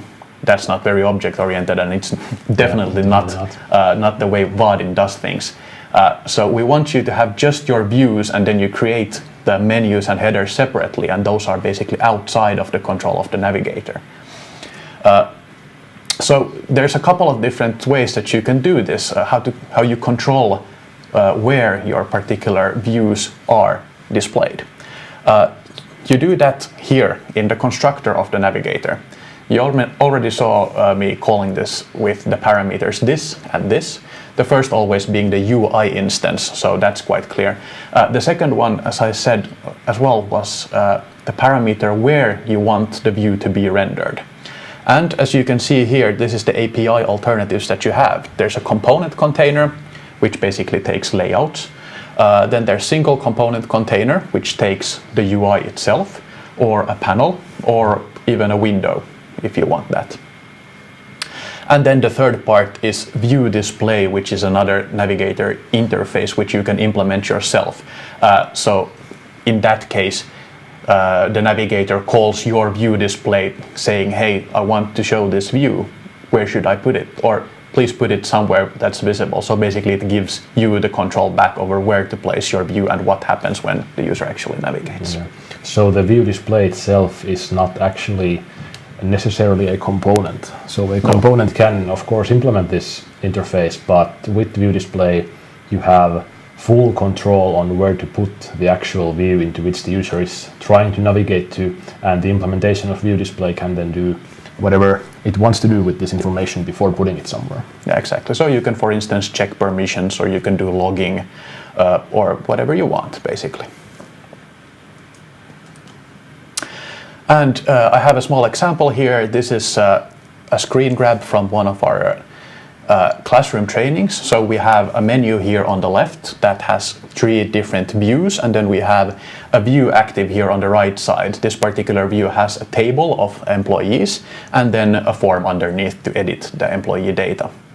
And in this case, since I have the menu here on the left, I don't want to navigate the whole page. So by calling different constructors in the navigator, I can define which part of the UI I actually want to change while navigating. So in this case, I would instruct it to use this left part.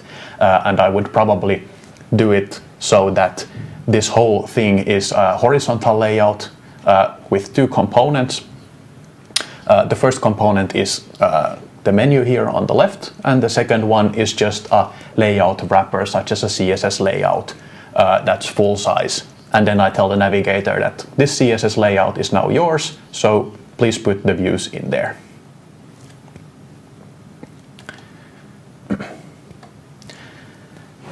You can also use parameters when you actually navigate to views. So just views themselves are fine, and in many cases that's all you need. But what if you want, for instance, in the last example, you want to pre-select a specific employee, or you want to load the data for a specific piece of data, or specific data that you have in a class. For instance, employee view, and then you know that we're going to select employee 57. Well, you can use parameters for that. Parameters are strings that are put after the view fragment in your address bar. So it looks like this.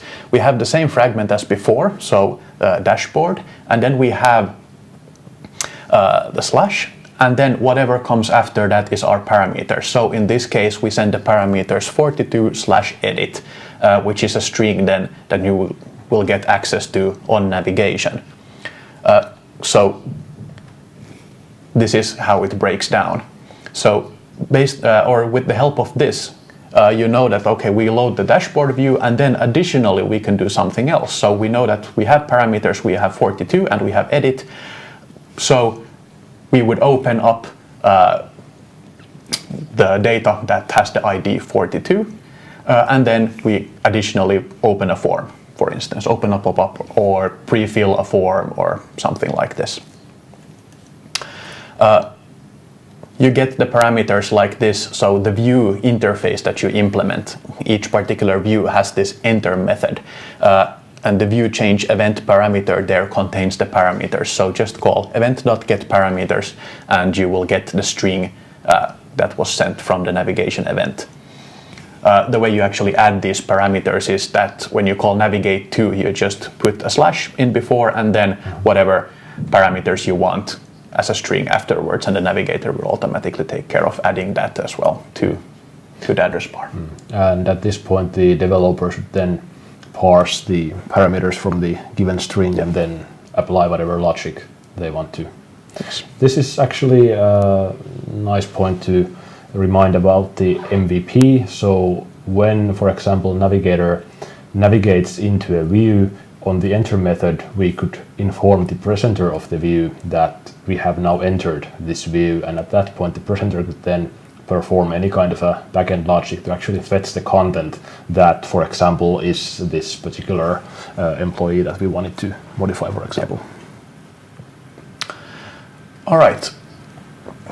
CDI support is next. Just a few short words. We're running a bit over schedule, so I'm going to take this really quickly. If you have any questions, just go ahead and post those on the forum, or those of you in the Hangout, ask there, and we will get back to them in a while. But of course, a Navigator has support for CDI as well, so if you use the CDI add-on for Vaadin 7, then you get access to these. So you can use annotations for automatic scanning of your class path. So you annotate your view classes with CDI view, and then you use the CDI view provider instead of registering each view manually. And this basically has the exact same result as the add view registration method that I've commented out here. So the result is that the view will be registered and you can navigate to it as normal. With CDI, of course, you get access to things like this roles allowed, the annotation from Java EE security that you can use. So if you're using JAAS, so the Java Authentication and Authorization Service, then you can use this to block particular users from particular views. And for example, with CDI, we can really easily configure a different security provider bean for the CDI view provider, meaning that instead of just Java's regular chats, we could use, for example, Apache Zero really simply and just sort of forward these role checks to Apache Zero, and then it would simply just allow us to get the role information from the backend. Yeah. All right. That's it for my slides. We have a question up and coming here. Ashwini is ready to ask us a question in Hangout, I believe. Hi there. Sorry to keep you waiting. Hi there. Thank you so much for organizing this. It's wonderful. Thank you for telling us about this navigator. I have this immediate question about the navigator. Two questions actually, basically about the navigator. Yeah. First of all, how does this work in a portlet, in a portal server? If you were to create a workflow kind of a UI, does it still influence the URL in the portlet, in the portal server? Let's say if I deploy it in a live array. I haven't actually tested Navigator in a portlet. Yeah, me neither. But I would do an educated guess here and say that Navigator isn't really usable, at least not for these bookmark and URI fragment purposes in a portlet. The reason being that you of course have typically many portlets in your page, and Vaadin going around and messing up the path of your page will probably break something else in your portlets. Navigator is mostly meant for standalone Vaadin applications. Yeah. Okay, good. The other thing is, if you want to send a message from one screen to the other screen, in a workflow, let's say you process something in one screen, the result of which you want to send to another screen. How do you go from one view to the other? Or do you have to persist information and then have the other view read it from another beam, for example? Yeah, well, I would say that you basically have two approaches. Another one, which is of course less secure, is that you could provide these navigator parameters in the one view and just with those call the second view or even a second UI. But of course this would then open up these parameters into the URL address bar of the browser. So I would say that more secure way is to store this information on the server side and then just navigate into a separate view, and while loading this view we would retrieve these parameters from, for example, your application session and just render the view accordingly. Yeah. Okay. All right, good. The other initial question I had was something that I have been struggling with for a little while. Maybe I need to struggle a little bit more. But what happens is when you create a Vaadin application, we define components inside those windows as if I create only percentages there and do not define absolute values, nothing renders on the browser, because Vaadin expects you to define at least one absolute value in the hierarchy of components. So my experience is if I define absolute pixel values as the sizes, height and width of components, it doesn't render very well in the entire browser. It is a factor of the resolution of the screen and the different browsers that you have. I mean, if you could just tell me how to sort this out. I mean, how you make sure that the whole component occupies the entire length and width of the browser.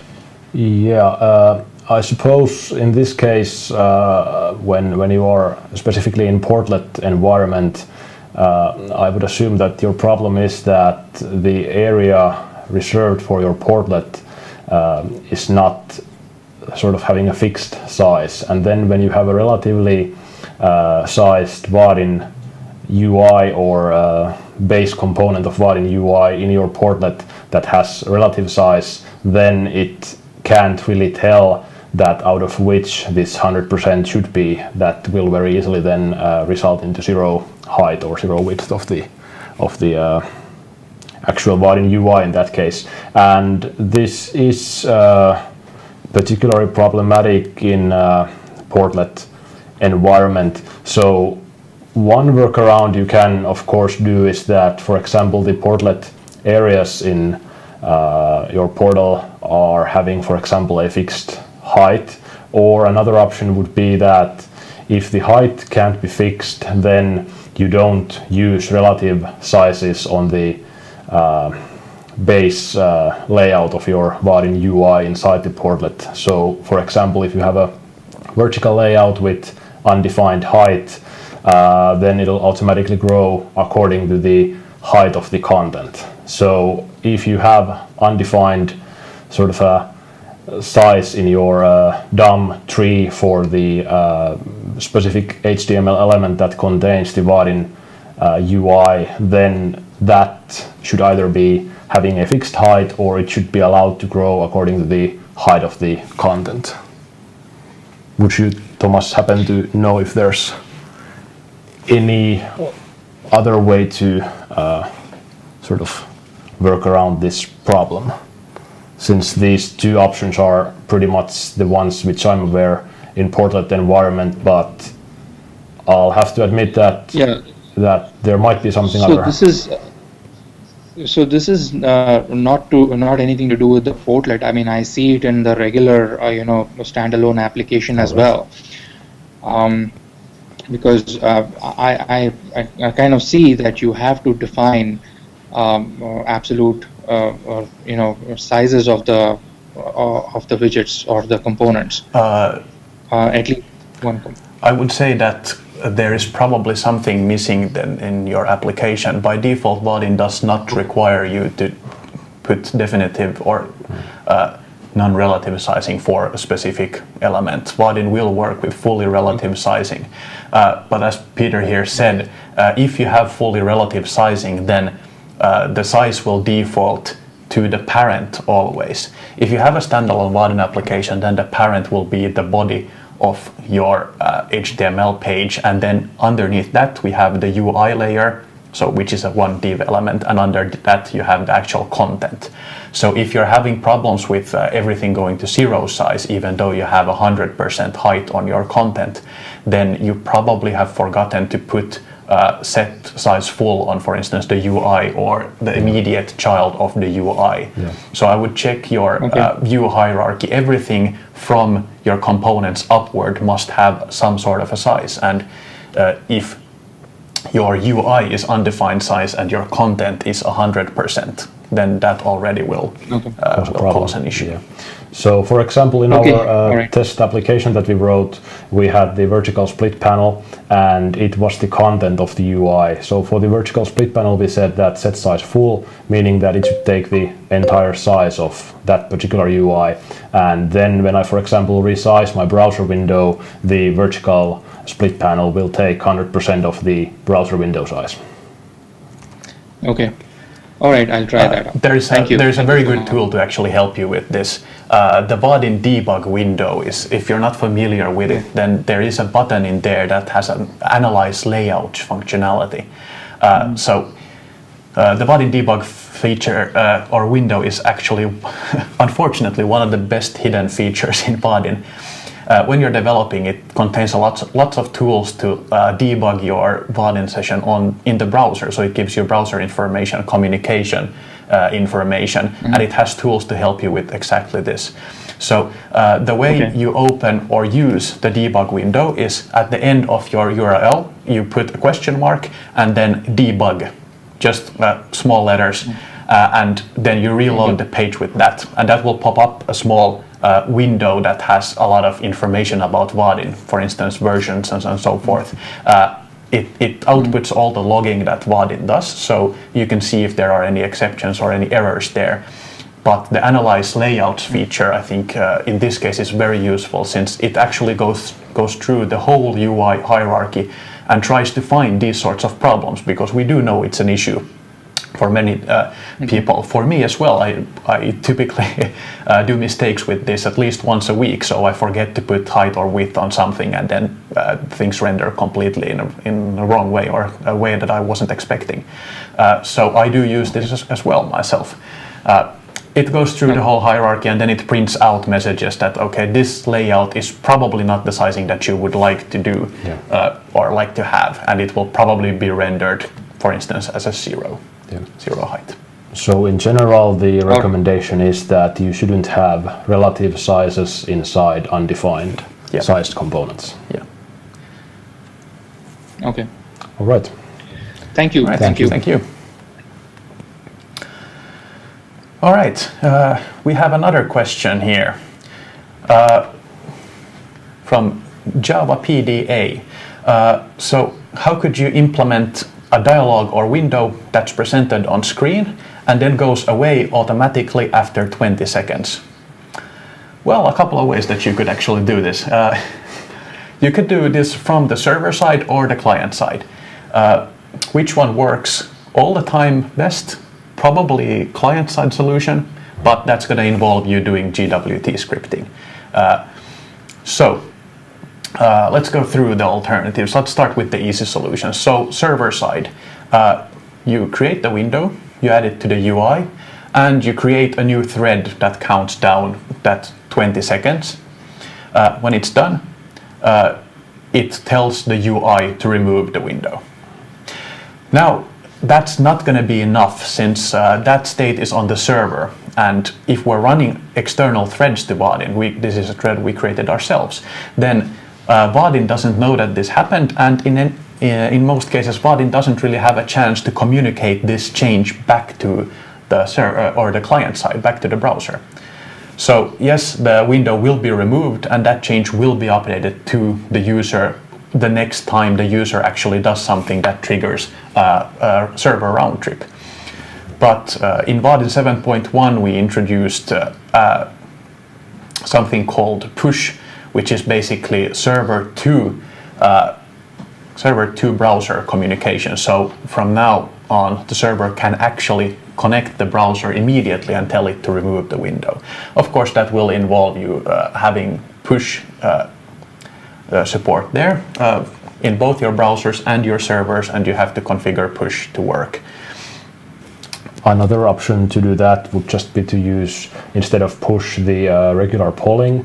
And Yes. with Vaadin 7.1, I believe, there is a method in the UI class that says set polling interval, into which you can define the sort of a refresh rate, how often the UI will make a request to the server and just get the possible changes from the server side. Yeah.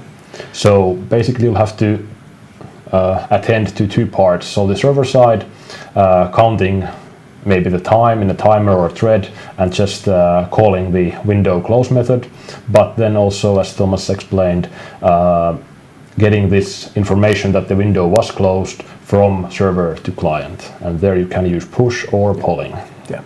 Of course, for polling you don't really need any of the push things, and it's very simple, and it's guaranteed to work in most cases, but you do get more network traffic, of course, since you're constantly polling from the browser to the server, and in some cases that's not going to be acceptable. I would also suggest that you choose a good polling time, which is in seconds and not milliseconds. Yeah, definitely. But anyway, the API level, I believe, defines millisecond accuracy on the level. Yeah. So just take care that you actually put 1,000 in there, because exactly. Otherwise you're going to get a lot of traffic. So that's the server-side based solutions. Those don't require any JavaScript or JavaScript programming, GWT programming, but there is a way where you can do this with that as well. So it involves you extending the window or writing an extension to your window that basically says that, okay, we're using the Vaadin default window, and in addition we're going to have a timer that runs in JavaScript, and when that timer runs out we call a method in our component on the browser side, so in GWT, that says close this window, which is basically analogous to the user actually clicking the small X in the corner. So we can fake that with JavaScript, and then that request would go back to the server in normal fashion. But it does involve doing an extension or extending the Vaadin window component itself. Yeah, those are pretty much the options available. I suggest that we have another maybe 2-minute break and attend to one technical difficulty that was just informed to us. So we'll be right back in 2 minutes. Bye.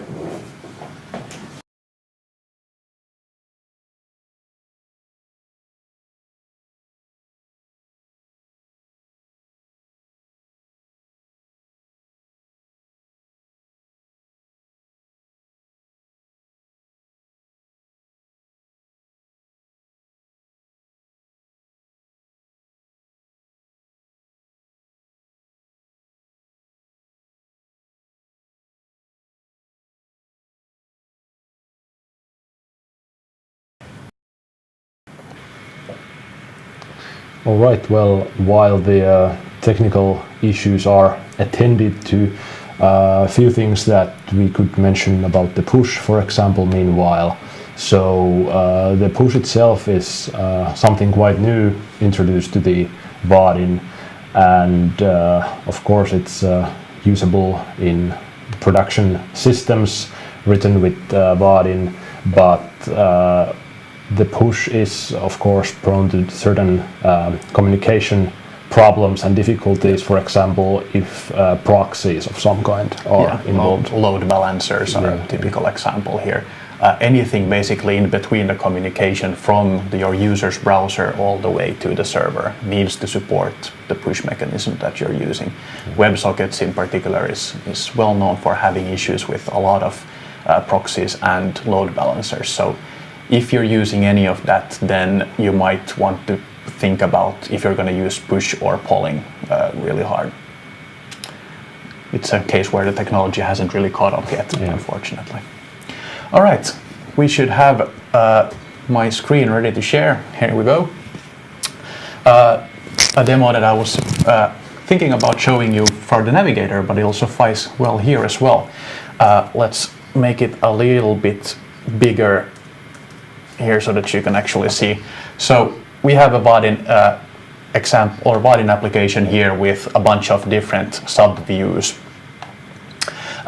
So that's the navigator itself, but what we wanted to show you was the debug window. So to access it, you simply go to your address bar and you type !" and debug like this.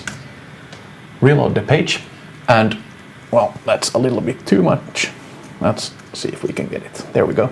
So you get this window here, which you can move around and you can resize it if you want to. You can minimize it and close it as well.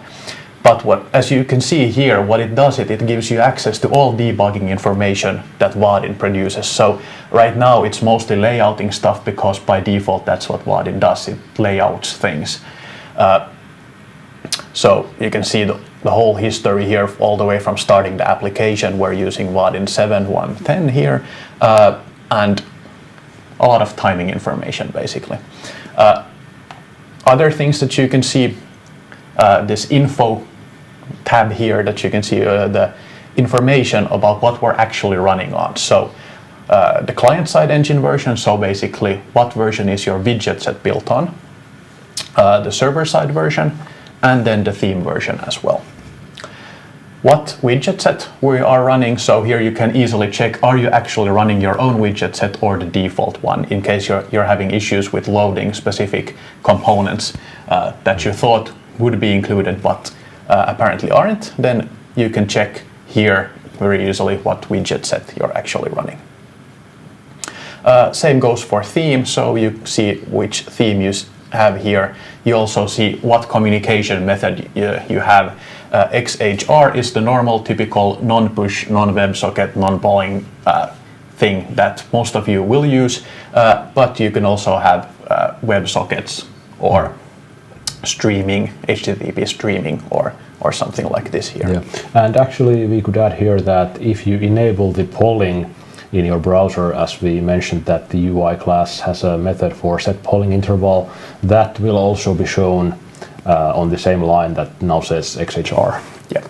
And it also shows you the polling time, so that's a good place to check that you have successfully disabled the polling when you, for example, move into a view that doesn't need the polling anymore. Yeah.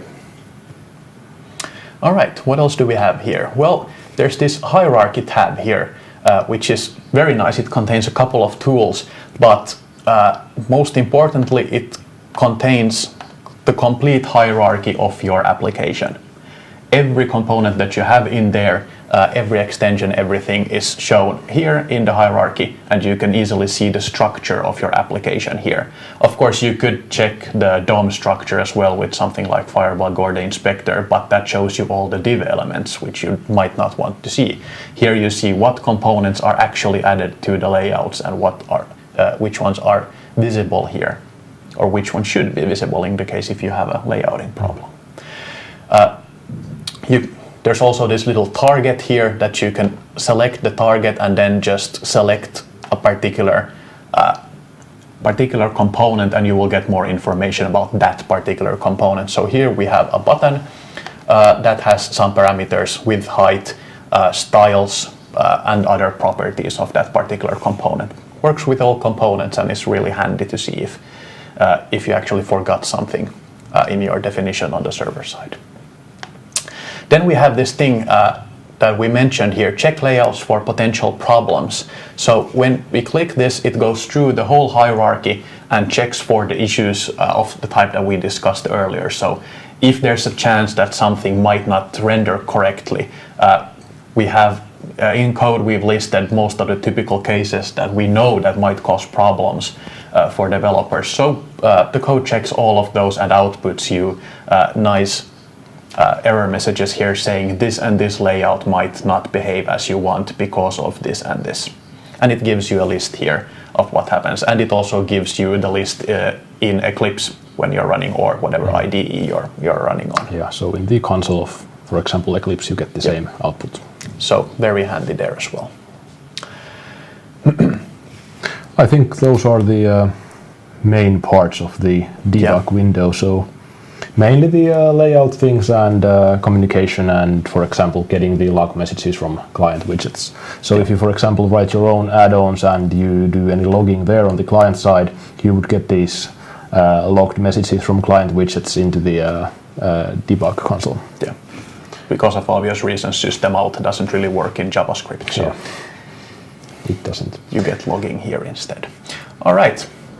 I suppose at this point we might not have more questions regarding the integrations with Vaadin, so we'll take Leif back to attend the core parts of Vaadin framework.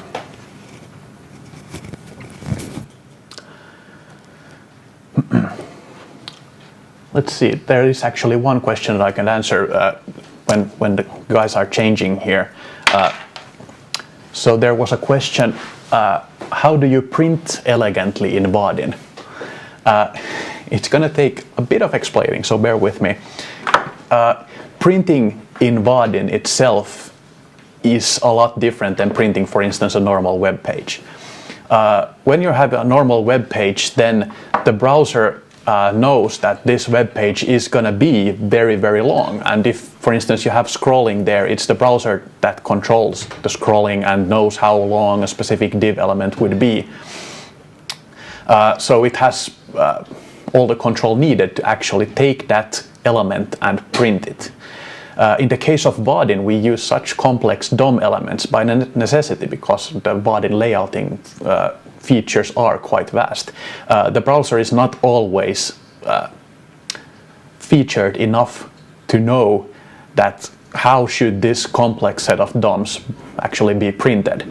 And for instance, if you're using a panel, then you might see that what we print is actually only the visible part in the panel and not everything inside the panel. And that's because the panel uses scrolling in a way that the browsers don't really understand fully. So that's the reason why printing in Vaadin isn't really a good idea in most cases. There's of course things that you can do to combat this. Very typical things that we do in most of our projects that we do here is reporting. So we want to actually create some sort of PDF reports or just normal reports with charts and stuff. If we generate PDFs directly, then of course, well, that's going to be easy to print. We just tell the browser to print this PDF. If we have HTML reports, then it's going to be a little bit more tricky. Basically, what you have to do is make sure that the browser is actually aware that this is a pure HTML part of the page. It has nothing to do with Vaadin, so it's free to be printed. An iframe is a very good alternative to that. So create an iframe, put your pure HTML in there, and then the browser would be able to print that easily. Then, that's basically it. HTML and PDFs is how we typically do things here. They are by far the most easiest, and they give you more control over how you actually, or what you print. If you don't want to print your full Vaadin application, you just might want to print a sub-page, then you need to create that sub-page for the printer itself. So might as well make it nicely formatted HTML or a PDF of some kind. Welcome back. Oh, thank you. So, what have you been talking about this hour? Well, we talked a little bit about the navigator and how you organize your layouts in Vaadin, how you navigate from one part to the other, and utilities that can help you. Also a couple of questions on how to solve layouting issues and other things as well. Okay, sounds good. So do we believe that someone has questions for me as well? I think they might just have, yes. Yes, maybe I'm muted again here. No, I'm not muted. Yeah, so do we have any questions? So, can you hear me? Yes, I hear you loud and clear. Yeah. So we had some questions on the forum, so we could take one or two of those at this point. Okay. If there is someone still joining, it's a good time to come to the live session. We have Leif on. Definitely, we'll be here for a while yet, so. Yes. Yeah. If you have any questions, go ahead. 45 minutes or so. Yes. Just a sec, where did I put my questions? Yes. Okay, let's start from there. So this is about calendar locale. Okay. Why doesn't it follow the locale calendar component? That's an excellent question. I can't. So there is locale in the UI. Yeah. Yeah, and for instance, the date field does follow it, but the calendar widget or component, I'm afraid there's just some bug there. Someone has just. I can't really understand how we could have missed that one, but I don't really see any reason for why it should be that way. So no, I would definitely just write a bug ticket and we'll fix it. We might even have a ticket about it already. That could be. Oh, we're gonna check that real quick. So but yeah, it really sounds like an omission that it should work. Definitely, it's just something that we've left out, unfortunately. Yeah, sorry about that. So this was a good spot there. Okay, there is another one about the upload component and why doesn't it implement the field interface? Calendar, no, that was the previous one, sorry. Upload doesn't implement field. I guess that's really about like what would be that field's value? Would it be like, because there's no current value, current file in that upload. It's like the value could be the previous file you had uploaded, yes, but what if you upload 5 files in rapid succession? So basically, I guess the thing here is that the semantic aspect, no, I'm using big words here.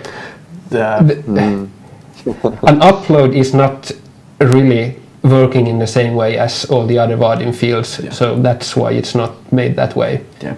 Of course, yes, you can upload new files, but fields are.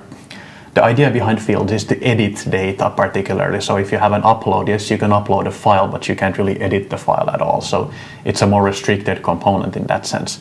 And I do agree with Leif that it's sufficiently different from other fields, so that I don't think it should be a field. Of course, your opinions may differ, but So but at least it should be somehow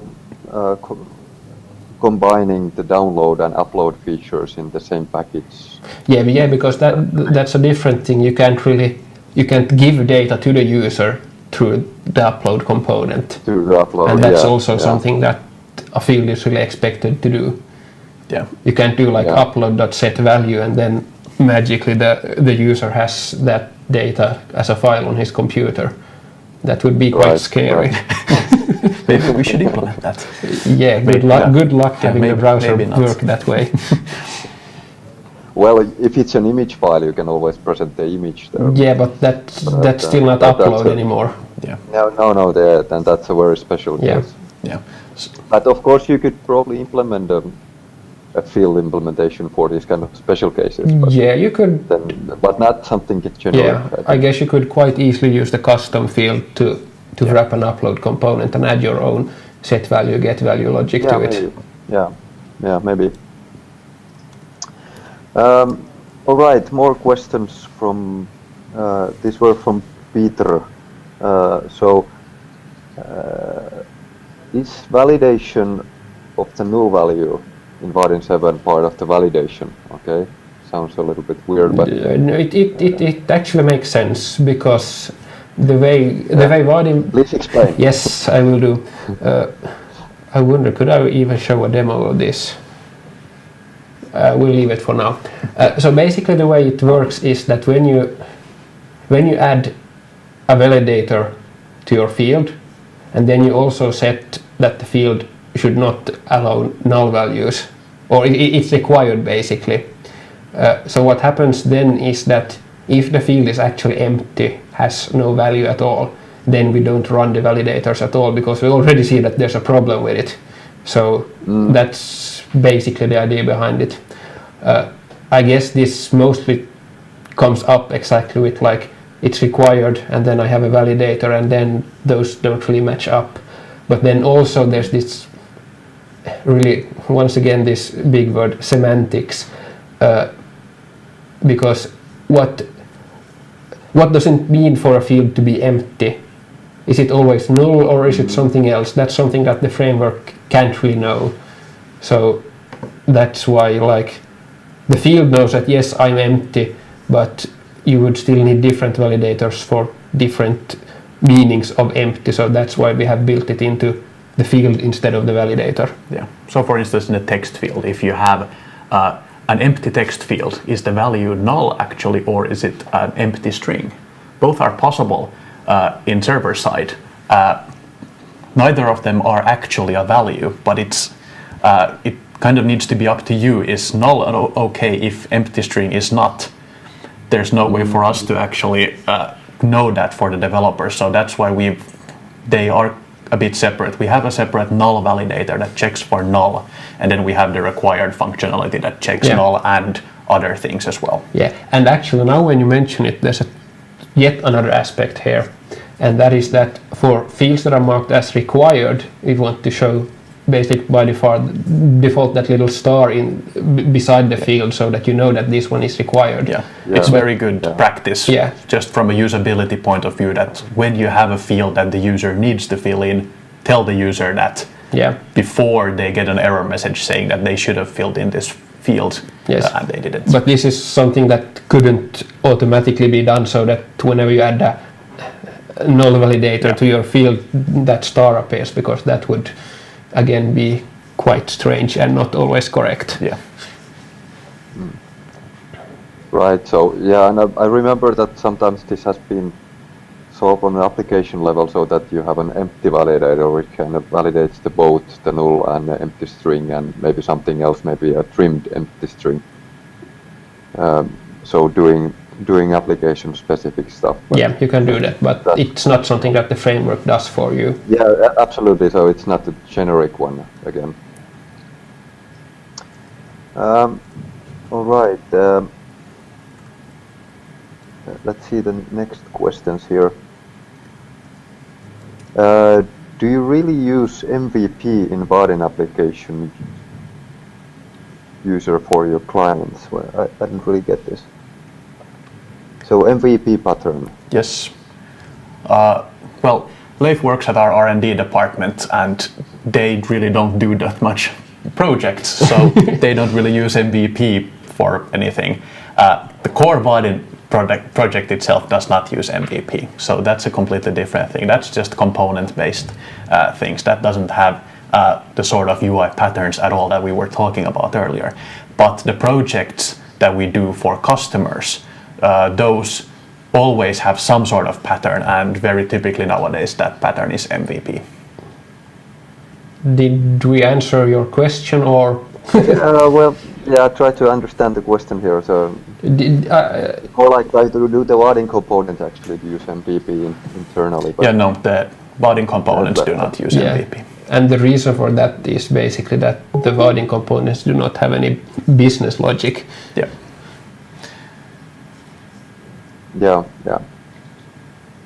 So, do we have more questions, or should I start singing? Yeah.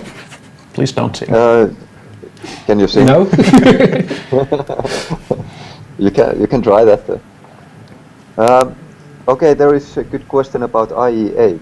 Are you planning to drop the support for IE8 at some point? At some point, yes. Any ideas about the point? Vaadin 8, probably. Vaadin 8. Yeah. And when will Vaadin 8 be out? No plans for Vaadin 8 whatsoever, so don't be afraid. We're going to support IE8 for many years to come. Yes, basically we will support Vaadin 8 for the entire Vaadin 7 life cycle, which is like still slightly less than 4 years ahead. Yeah. So we have no plans whatsoever on releasing Vaadin 8 yet. We have a couple of ideas, of course, what we would like to include, and dropping support for IE8 and maybe 9 is definitely part of those plans, but no sorts of timetables yet. Yes. It's going to be a good while to get to because we still see, especially for the kind of applications that are made with Vaadin, we see lots of Vaadin IE8 users still. Lots of business users, and unfortunately they don't have the same sort of freedom to choose their browsers. So exactly. IE8 and 9 are very widely used, and we can't drop support for them yet. And as said, we have promised to support IE8 until we stop supporting Vaadin 7, which is almost 4 years from now. Right. Okay, Quit-related question. Quit, yes. So, are you planning to drop support for Quit? We have no such plans because we are really heavily depending on Quit. We have like, what would I say, 10,000 lines of Quit code that if we drop support or if we stop using it internally, then we would have lots of rewriting to do. Yeah, we already rewrote the whole library once when Quit came out, and we started using Quit. That was a lot of coding. Yeah. So we're not keen on doing that anytime soon. Yes, and that's also because we are really like internally so dependent on Quit. That's also why we chose to get part of the Quit steering committee, so that we are actively not controlling but affecting the way Quit is developed in the future. Yeah. And also there's really not a lot of alternatives out there either. If you want for something like Vaadin that is pure Java for many users, there really isn't any alternative where we could get the same sort of flexibility from a product. Well, yes, there's things like Dart that has been up and coming for how many years now? 3 or 4, something like that, and it's still not present in all browsers. So for us it's not in any browser. Yeah, exactly. So for us to actually move to something like that that's untested and not as widely used as GWT is a huge risk for us business-wise as well. And GWT is used. It is supported. We're on the steering group committee as well, so we can make changes if we want to. We even have our own little fork here that we test changes on first, and that we can actually fix things in GWT and then push back to the rest of the community as well.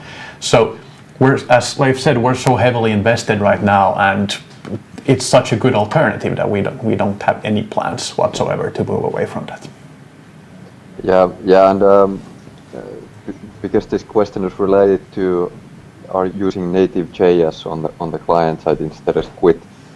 I think the Quit code is it's very efficient if you think of that. And on the other hand, the native JS we actually saw a couple of years ago already, so it proved to be more or less dead end in a sense that the code management in JS it's awful. So that's what Quit actually helps. Yeah, and also for us it lets us like share code between the server side and the client side. Right. Now we have the same code base for client and the server. So we can use things like state very easily in Vaadin 7 for communicating data back and forth. But actually, when you mention native JS, that is of course also something you can use if you want to. So starting from Vaadin 7, you can, if you want to, you can make your like client-side widgets using just JavaScript. Yeah, So that's true. we still like we have the door open towards using only JavaScript, but still like we're still really in the GUID land. Yeah. Please correct me if I'm wrong, but it's more like the other way around. So there are very good JavaScript libraries out there, which you might want to use with Vaadin, and integrating them should be very easy. Exactly. And if you need that in your application, you can just pick a library and start using that in your Vaadin application. Yeah. So just last week I was at a customer's in Germany wrapping a jQuery component with just a very, very thin layer of GUID code and Vaadin code to become a full-fledged Vaadin field, a selection field that you could actually select. So it was a drop-down basically, and not much code at all. And with GWT, I still had the power of doing whatever I wanted in JavaScript if I wanted to go that low. Yeah, and that's also something that will be even more easy to do in the upcoming GUID 3.0 version, which we also will make part of probably Vaadin 8, although that's not settled yet, because that one will have like, or actually it was, well, let's stop speculating, but still GUID will get even more powerful features for interacting with native JavaScript libraries, and that's something that will also then be part of Vaadin. Yeah.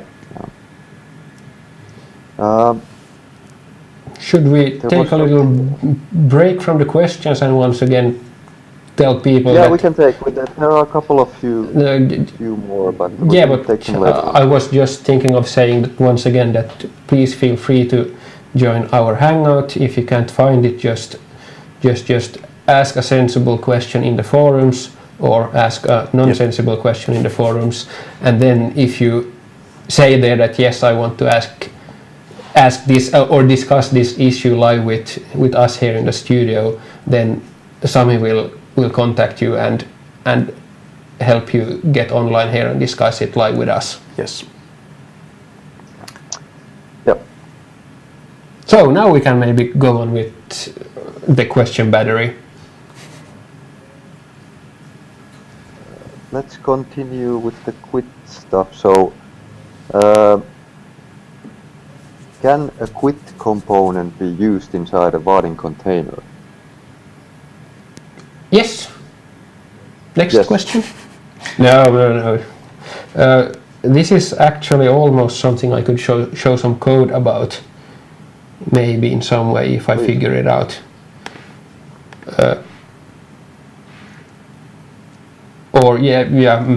I don't know what code to show exactly, so I'll just keep on talking. Maybe the idea will drop into my mind.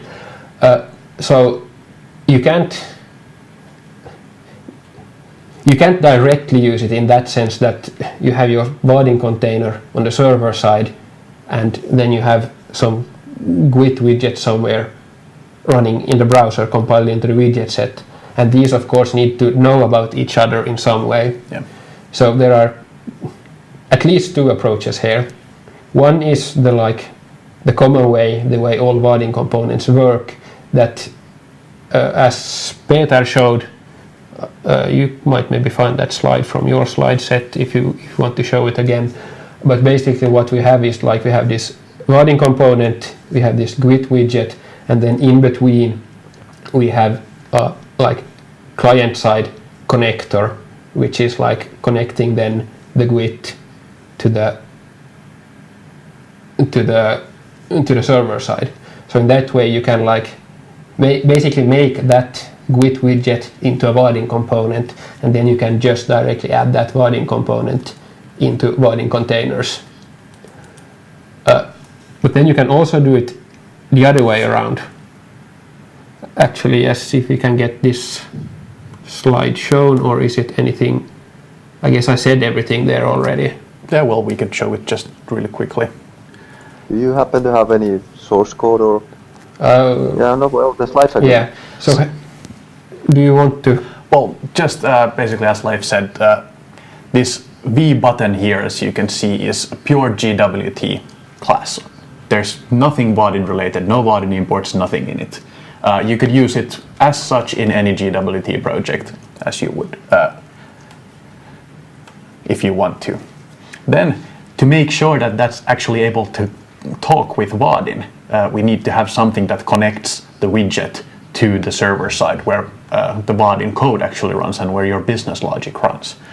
For that, we have the connector class. The connector is responsible for, well, technically only one thing, which is communication. It does it in a bunch of different ways. So we have RPC calls going back and forth, and we have shared state as well.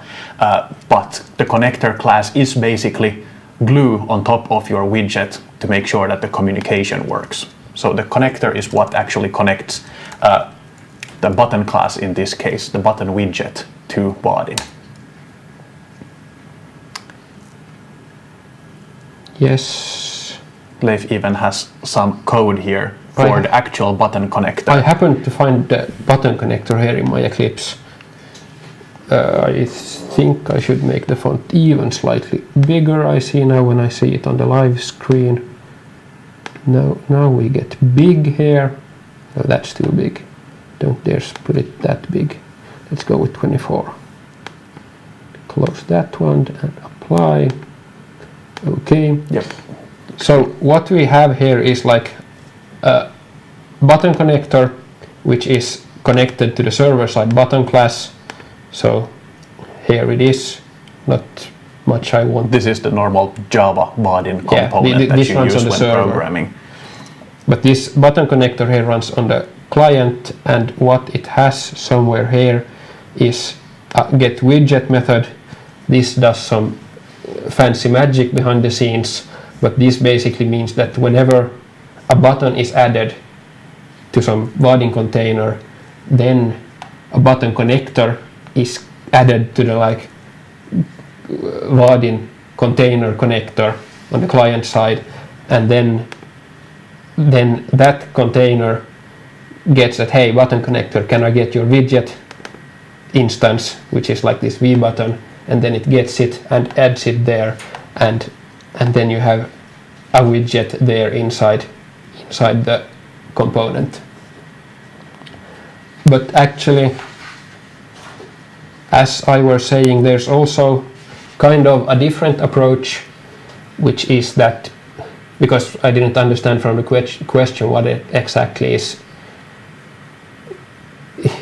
the case. Do you want to take a widget and use it from the server side, or then you can also, at least in theory, I haven't really tested it out in practice, but you could also use the like widget part of a Vaadin component container. So you could, for instance, take the CSS layout widget, which is conveniently named VCSS layout, and you could use that also as is in your client-side project. There might be some problems here because these are really not. These widgets are from the time before we really had any client-side APIs for Vaadin, so they are probably not that easy to use without having a Vaadin connector as well. But it's at least in theory doable, and all new widgets, component containers, layouts, everything we do from now on will be made so that they will work also directly from the client side without having any Vaadin connector code. So did that kind of answer your kind of question? Kind of, it answered the question. Excellent. Yes. Just checking if there was something else coming up to the forums. We have a couple of pre-asked questions from our registered members. Maybe that's a good place to go through the. Well, here was one comment or question about a new presentation, which is currently null. Should it be something else? So it should probably be, but we don't know what it should be, so it's up to you to set it. Empty string was suggested, and yeah. In some cases, yes. In some cases, not, because there's also one thing that you can have here is that,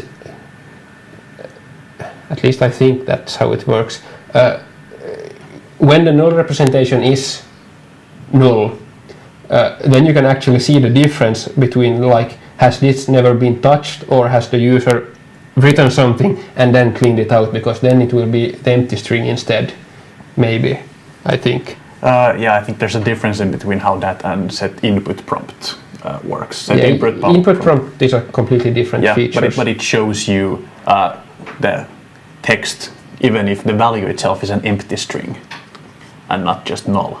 Yeah. So you don't know if the value is null or empty string in that case. Null representation gives you that control. But yeah, it's, I personally do agree that null representation for text field is something that should probably be by default something else than just typing. It could be, yeah. But what that is then, well, it might become empty string at some point, but there's no plans to change that because it might break something. It will definitely break lots of existing applications if we change it right now. Yeah. So it's something that might maybe be in Vaadin 8, maybe not. Yeah. Okay. You mentioned you had some questions beforehand. Yeah. I think I have them here also, but do you have... Well, we have a couple of ones that has to do with things that we kind of covered already, but not really fully. There's a question, why is Vaadin using GWT and why isn't it all integrated? Well, the very simple answer from there is that we want to use Java everywhere and we don't want to implement our own Java to JavaScript compiler. That's basically what we're using GWT. Yeah. Other things. Well, there was in the beginning there was that nice question that everyone wants answered. No. Okay, go ahead. The question was, when is Grid going to be released? We know we've been promising it for a while already, and it's still not done. It's still not releasable, yes, unfortunately. We will continue promising it for a while. Yes, we will continue. We are going to make it. It is under development, very heavy development even. I could show you 3 guys sweating there. The lines of trying to code it. Yeah. He is actually one of them. But we are trying our very, very hardest to make it a reality. It's the features that we want, things like infinite scrolling, are giving us some DOM level issues that we still have to work around. And there's a lot of edge case. There's dozens and dozens and dozens of edge cases that for just the base functionality that we need to write. You know what? We could have a project manager like you on the grid project. I already have a job, sorry. Okay, let's forget it then. But yeah, it is something that we're working on. But there have been unforeseen issues with it, and it's not going to be available for Vaadin 7.2.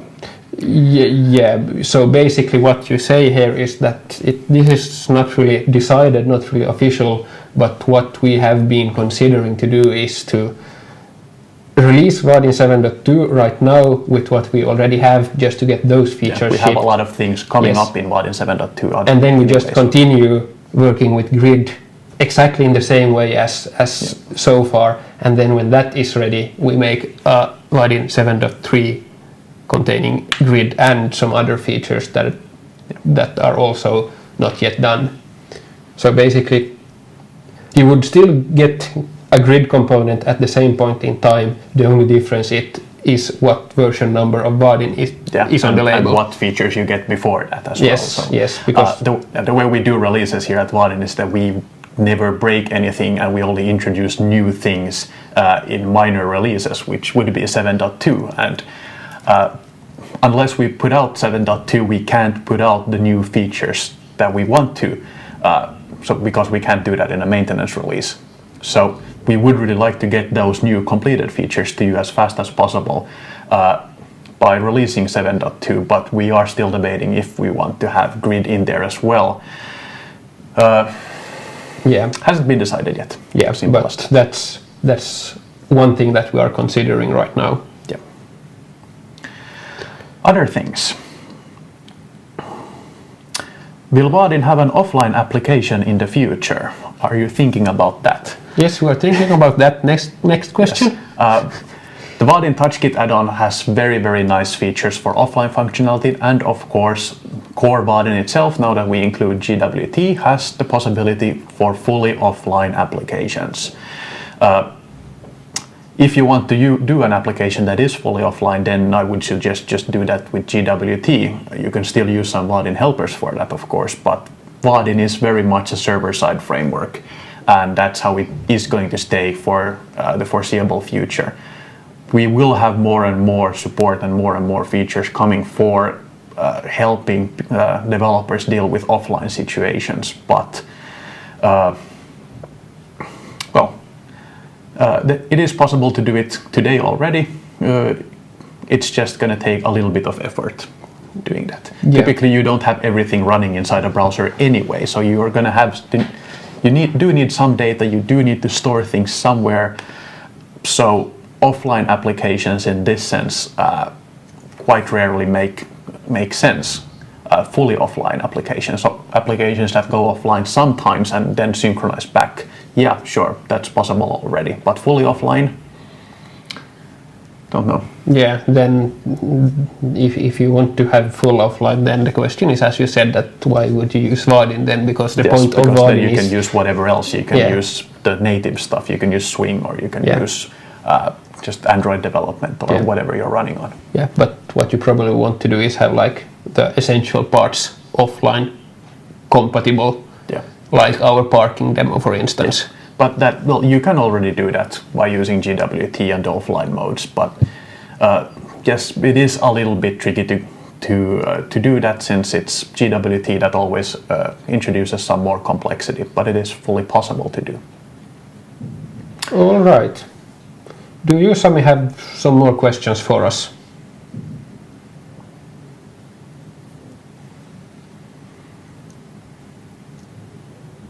Are you muted? He is muted. There you go. But someone muted me. Sorry. Sorry about that.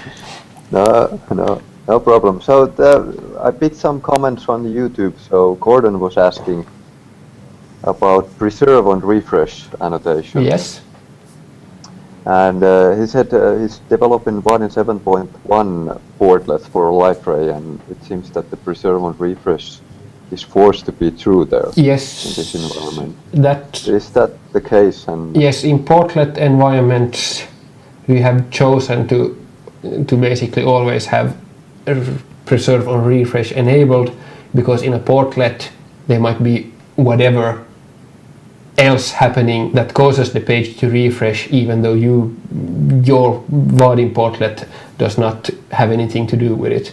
So there we have come to the conclusion that in 99% of all the cases, because you can't control when the page is reloading, then we also make it so that when the page is reloaded, you do actually get back to where you were.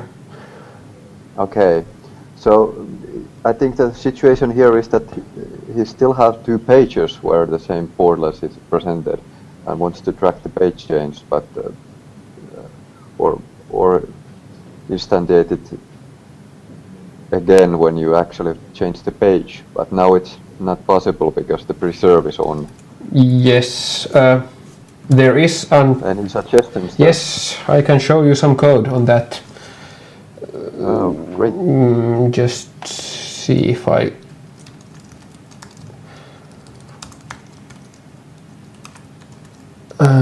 can find the code and if we can get it on the screen. Yes, so basically what we have is that in Vaadin service, which is basically the class in Vaadin that combines what portlets and servlets do.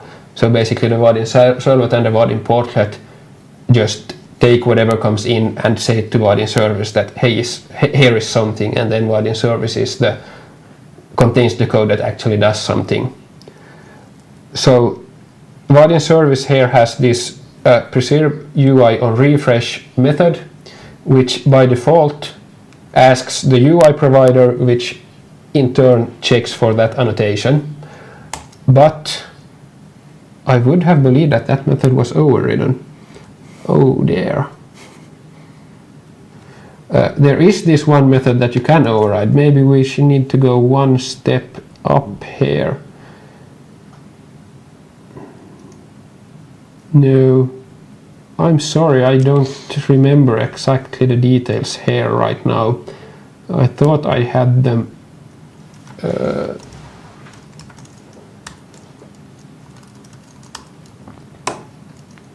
Why didn't Eclipse find this one for me?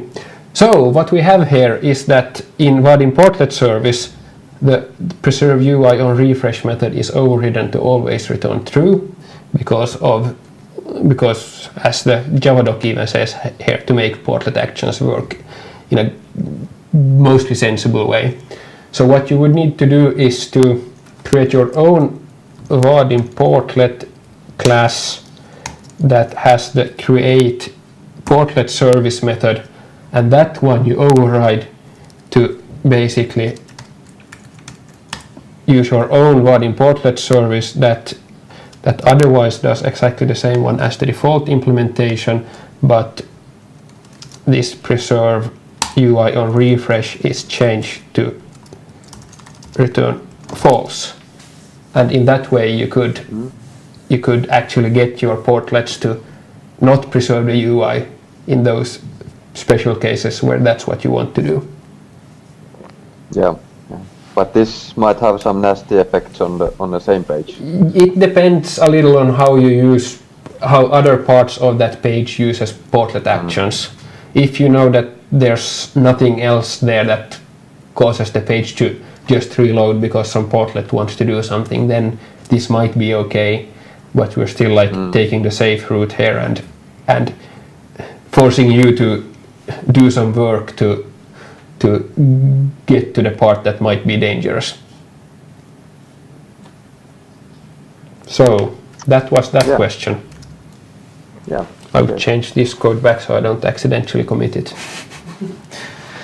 That would be a bit embarrassing. That would be, no problem. We had code reviews these days. Very true. All right, a little bit of a different question here. Let's see, Andreas asked this earlier from us. He is interested in the patterns that you use. We talked a little bit about MVP earlier, but how you divide your business logic and your UI logic. So he asks, what is a good way to decouple my business models from Vaadin, especially from components like the table, while still following the MVP pattern? And should I still use the bean item container using the business model, or should I implement a Vaadin specific business model which is mapped to my business objects? Yes, very typical case that I deal with in almost every project that I do. Very good design dictates that your backend is completely separated from your frontend and you should not use the same objects anywhere. Personally, I'm not of the same opinion. I think that especially in smaller projects, it's completely fine to use even entities in a bean item container in a table, as long as they don't lazy load anything in the middle of your session, because then you're in trouble. I do that all the time in my small hobby projects. Yeah, I do that in professional real projects at work as well. If you're using something like EclipseLink, that's actually quite adept at handling situations like lazy loading exceptions. So for the most part, that will work just fine. Then if you want to have more complex situations, and especially if you have complex data or a lot of data, so let's say if you're using the lazy query container to populate a table with entities, how do you actually do this? How do you do it properly from an architecture standpoint? Well, a couple of different ways you can do it. One, as Andreas here already suggested, you could use DTO classes. So for your view, you create a DTO class that basically transfers the data from the backend service, whatever that may be. So we copy the data from your entity classes to your DTO classes and put those DTOs in your container. and you have your presenter actually in control over what gets loaded. So your presenter basically implements that, the interface for the lazy query container. That is still not fully MVP, at least not the way I like to do it, since that would require the presenter to know something about the container itself, which I consider UI code. So if you want to be really strict with your architecture, you, in addition to DTOs, need a layer in between your presenter and service and view as well. So the view itself would be responsible for creating the lazy query container itself. Then you create your own interface that doesn't extend or use the lazy query container data fetching interface. And you implement that in your presenter. And then in your view, you have a wrapper for the lazy query container to your presenter interface classes. And then in your presenter, you can go and fetch the data from the backend as you would normally. So an additional interface there and a wrapper class in your UI. But if you want to be really strict with MVP, saying absolutely no UI imports in your presenter, that is basically what you need to do. All right, let's see if there are any other quick questions. I have a quite quick one because we don't have many minutes left of the broadcast time here. The question is that under which circumstances is it necessary to recompile the widget set? That's a question that I get answered a lot in trainings. The answer is only when you change the set of widgets that you use. So if you're starting up a Vaadin project, the widget set is pre-compiled for you. So the default widget set in Vaadin, it includes everything that Vaadin includes, of course, and you don't need to recompile the widget set ever if you don't add in more components. So typically you start off with a default widget set, you'll use that for a very long time, and then you realize, oh wait, I'm going to need a third-party component of some sort, or Vaadin charts or something. So you get that from the directory, either through Maven or just downloading it, or even through Ivy. And in that instance, you have actually changed the set of widgets that you want to use. Ergo, you have to compile a new widget set. Unfortunately, GWT isn't really flexible in using partially compiled widget sets, so that's a restriction we have to live with. You always have to compile the whole thing when you change the components that you're using. But the answer to the question is when you take a new widget from somewhere else, or you remove a widget from your component, that's when you need to recompile, and that's it. Excellent. One thing that could also be mentioned here is that if you are then actually making your own like add-on or something, then you might need to recompile more often. Yes, of course. If you're actively developing the widget, then yes. You're going to need to recompile. If you're writing client-side code. Yeah. But then also you usually don't want to do that full recompile, because even on a fast machine it takes like about a minute at least. Yeah.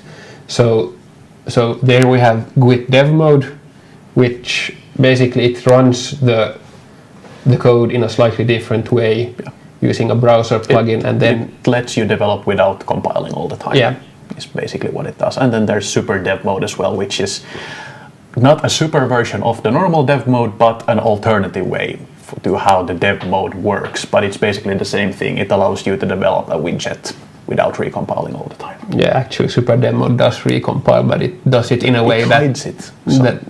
It hides it, and it does it faster. Yes, much faster. Yeah, but still, when you're just using like default basic server-side Vaadin, then you never need to recompile. No. So very typically when I run projects, we start with the default widget set, and I know what we're going to need beforehand, so I just add them. I compile the widget set once, I put it into the repository, and I leave it there, and everyone uses the same compiled widget set. And then if a developer knows that they're going to need to add a widget, they add that widget to their project, they recompile the widget set and commit the new version to the repository. Yes. If I use Maven, I make very sure that Maven does not recompile the widget set on each install call, because that's unnecessary. Yes. One more situation where you need to recompile. That is if you update to a newer version of Vaadin. Yes, a very good point. Those are of course not bytecode compatible or JavaScript compatible. We have made updates, that's why it's a new version. So yes, you do need to recompile your widget set in that case too. Yes. All right, that's it. I think we are almost out of time. There's 2 minutes left, or a little under 2 minutes left on this clock here. We want to mention it's certification week right now, so free Vaadin certifications whole week. If you're not Vaadin certified, go on our website and try it out. And we also have a training discount of 20% minus this week, of course. Then that's it for that part of the marketing material. We are running to the end here. Unfortunately, there's a bunch of questions we didn't have time to answer. We really got many of those, so thank you everyone for all of your questions. If we didn't get to your questions, we still might be able to answer some of them on the forum. If we don't be despaired. There's a very good chance we will repeat this Q&A session with new questions. And old questions, and recycled. old questions, recycled questions. If you ask them again, yes, then we will maybe answer them again from a different point of view. Mostly if our answers didn't make any sense to you, then we need to do that. Time for that has not been yet decided, but very shortly, we hope. Maybe. Yes, I think this was a very good session. So I think there is a good interest of actually doing this type of thing again. Yes. All right, Sami, do you have anything else that we forgot to mention?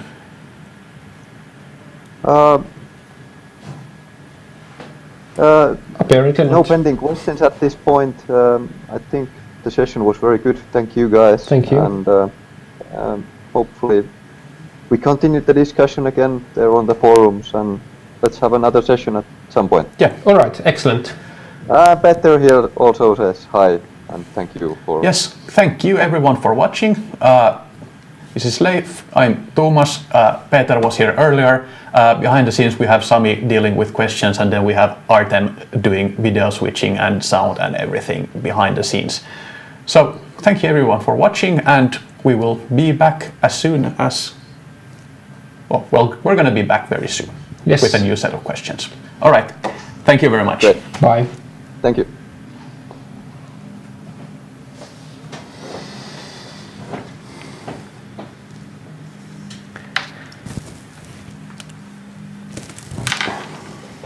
Yeah, it is done. No two major technical difficulties. No, that was not bad. Surprisingly, yes.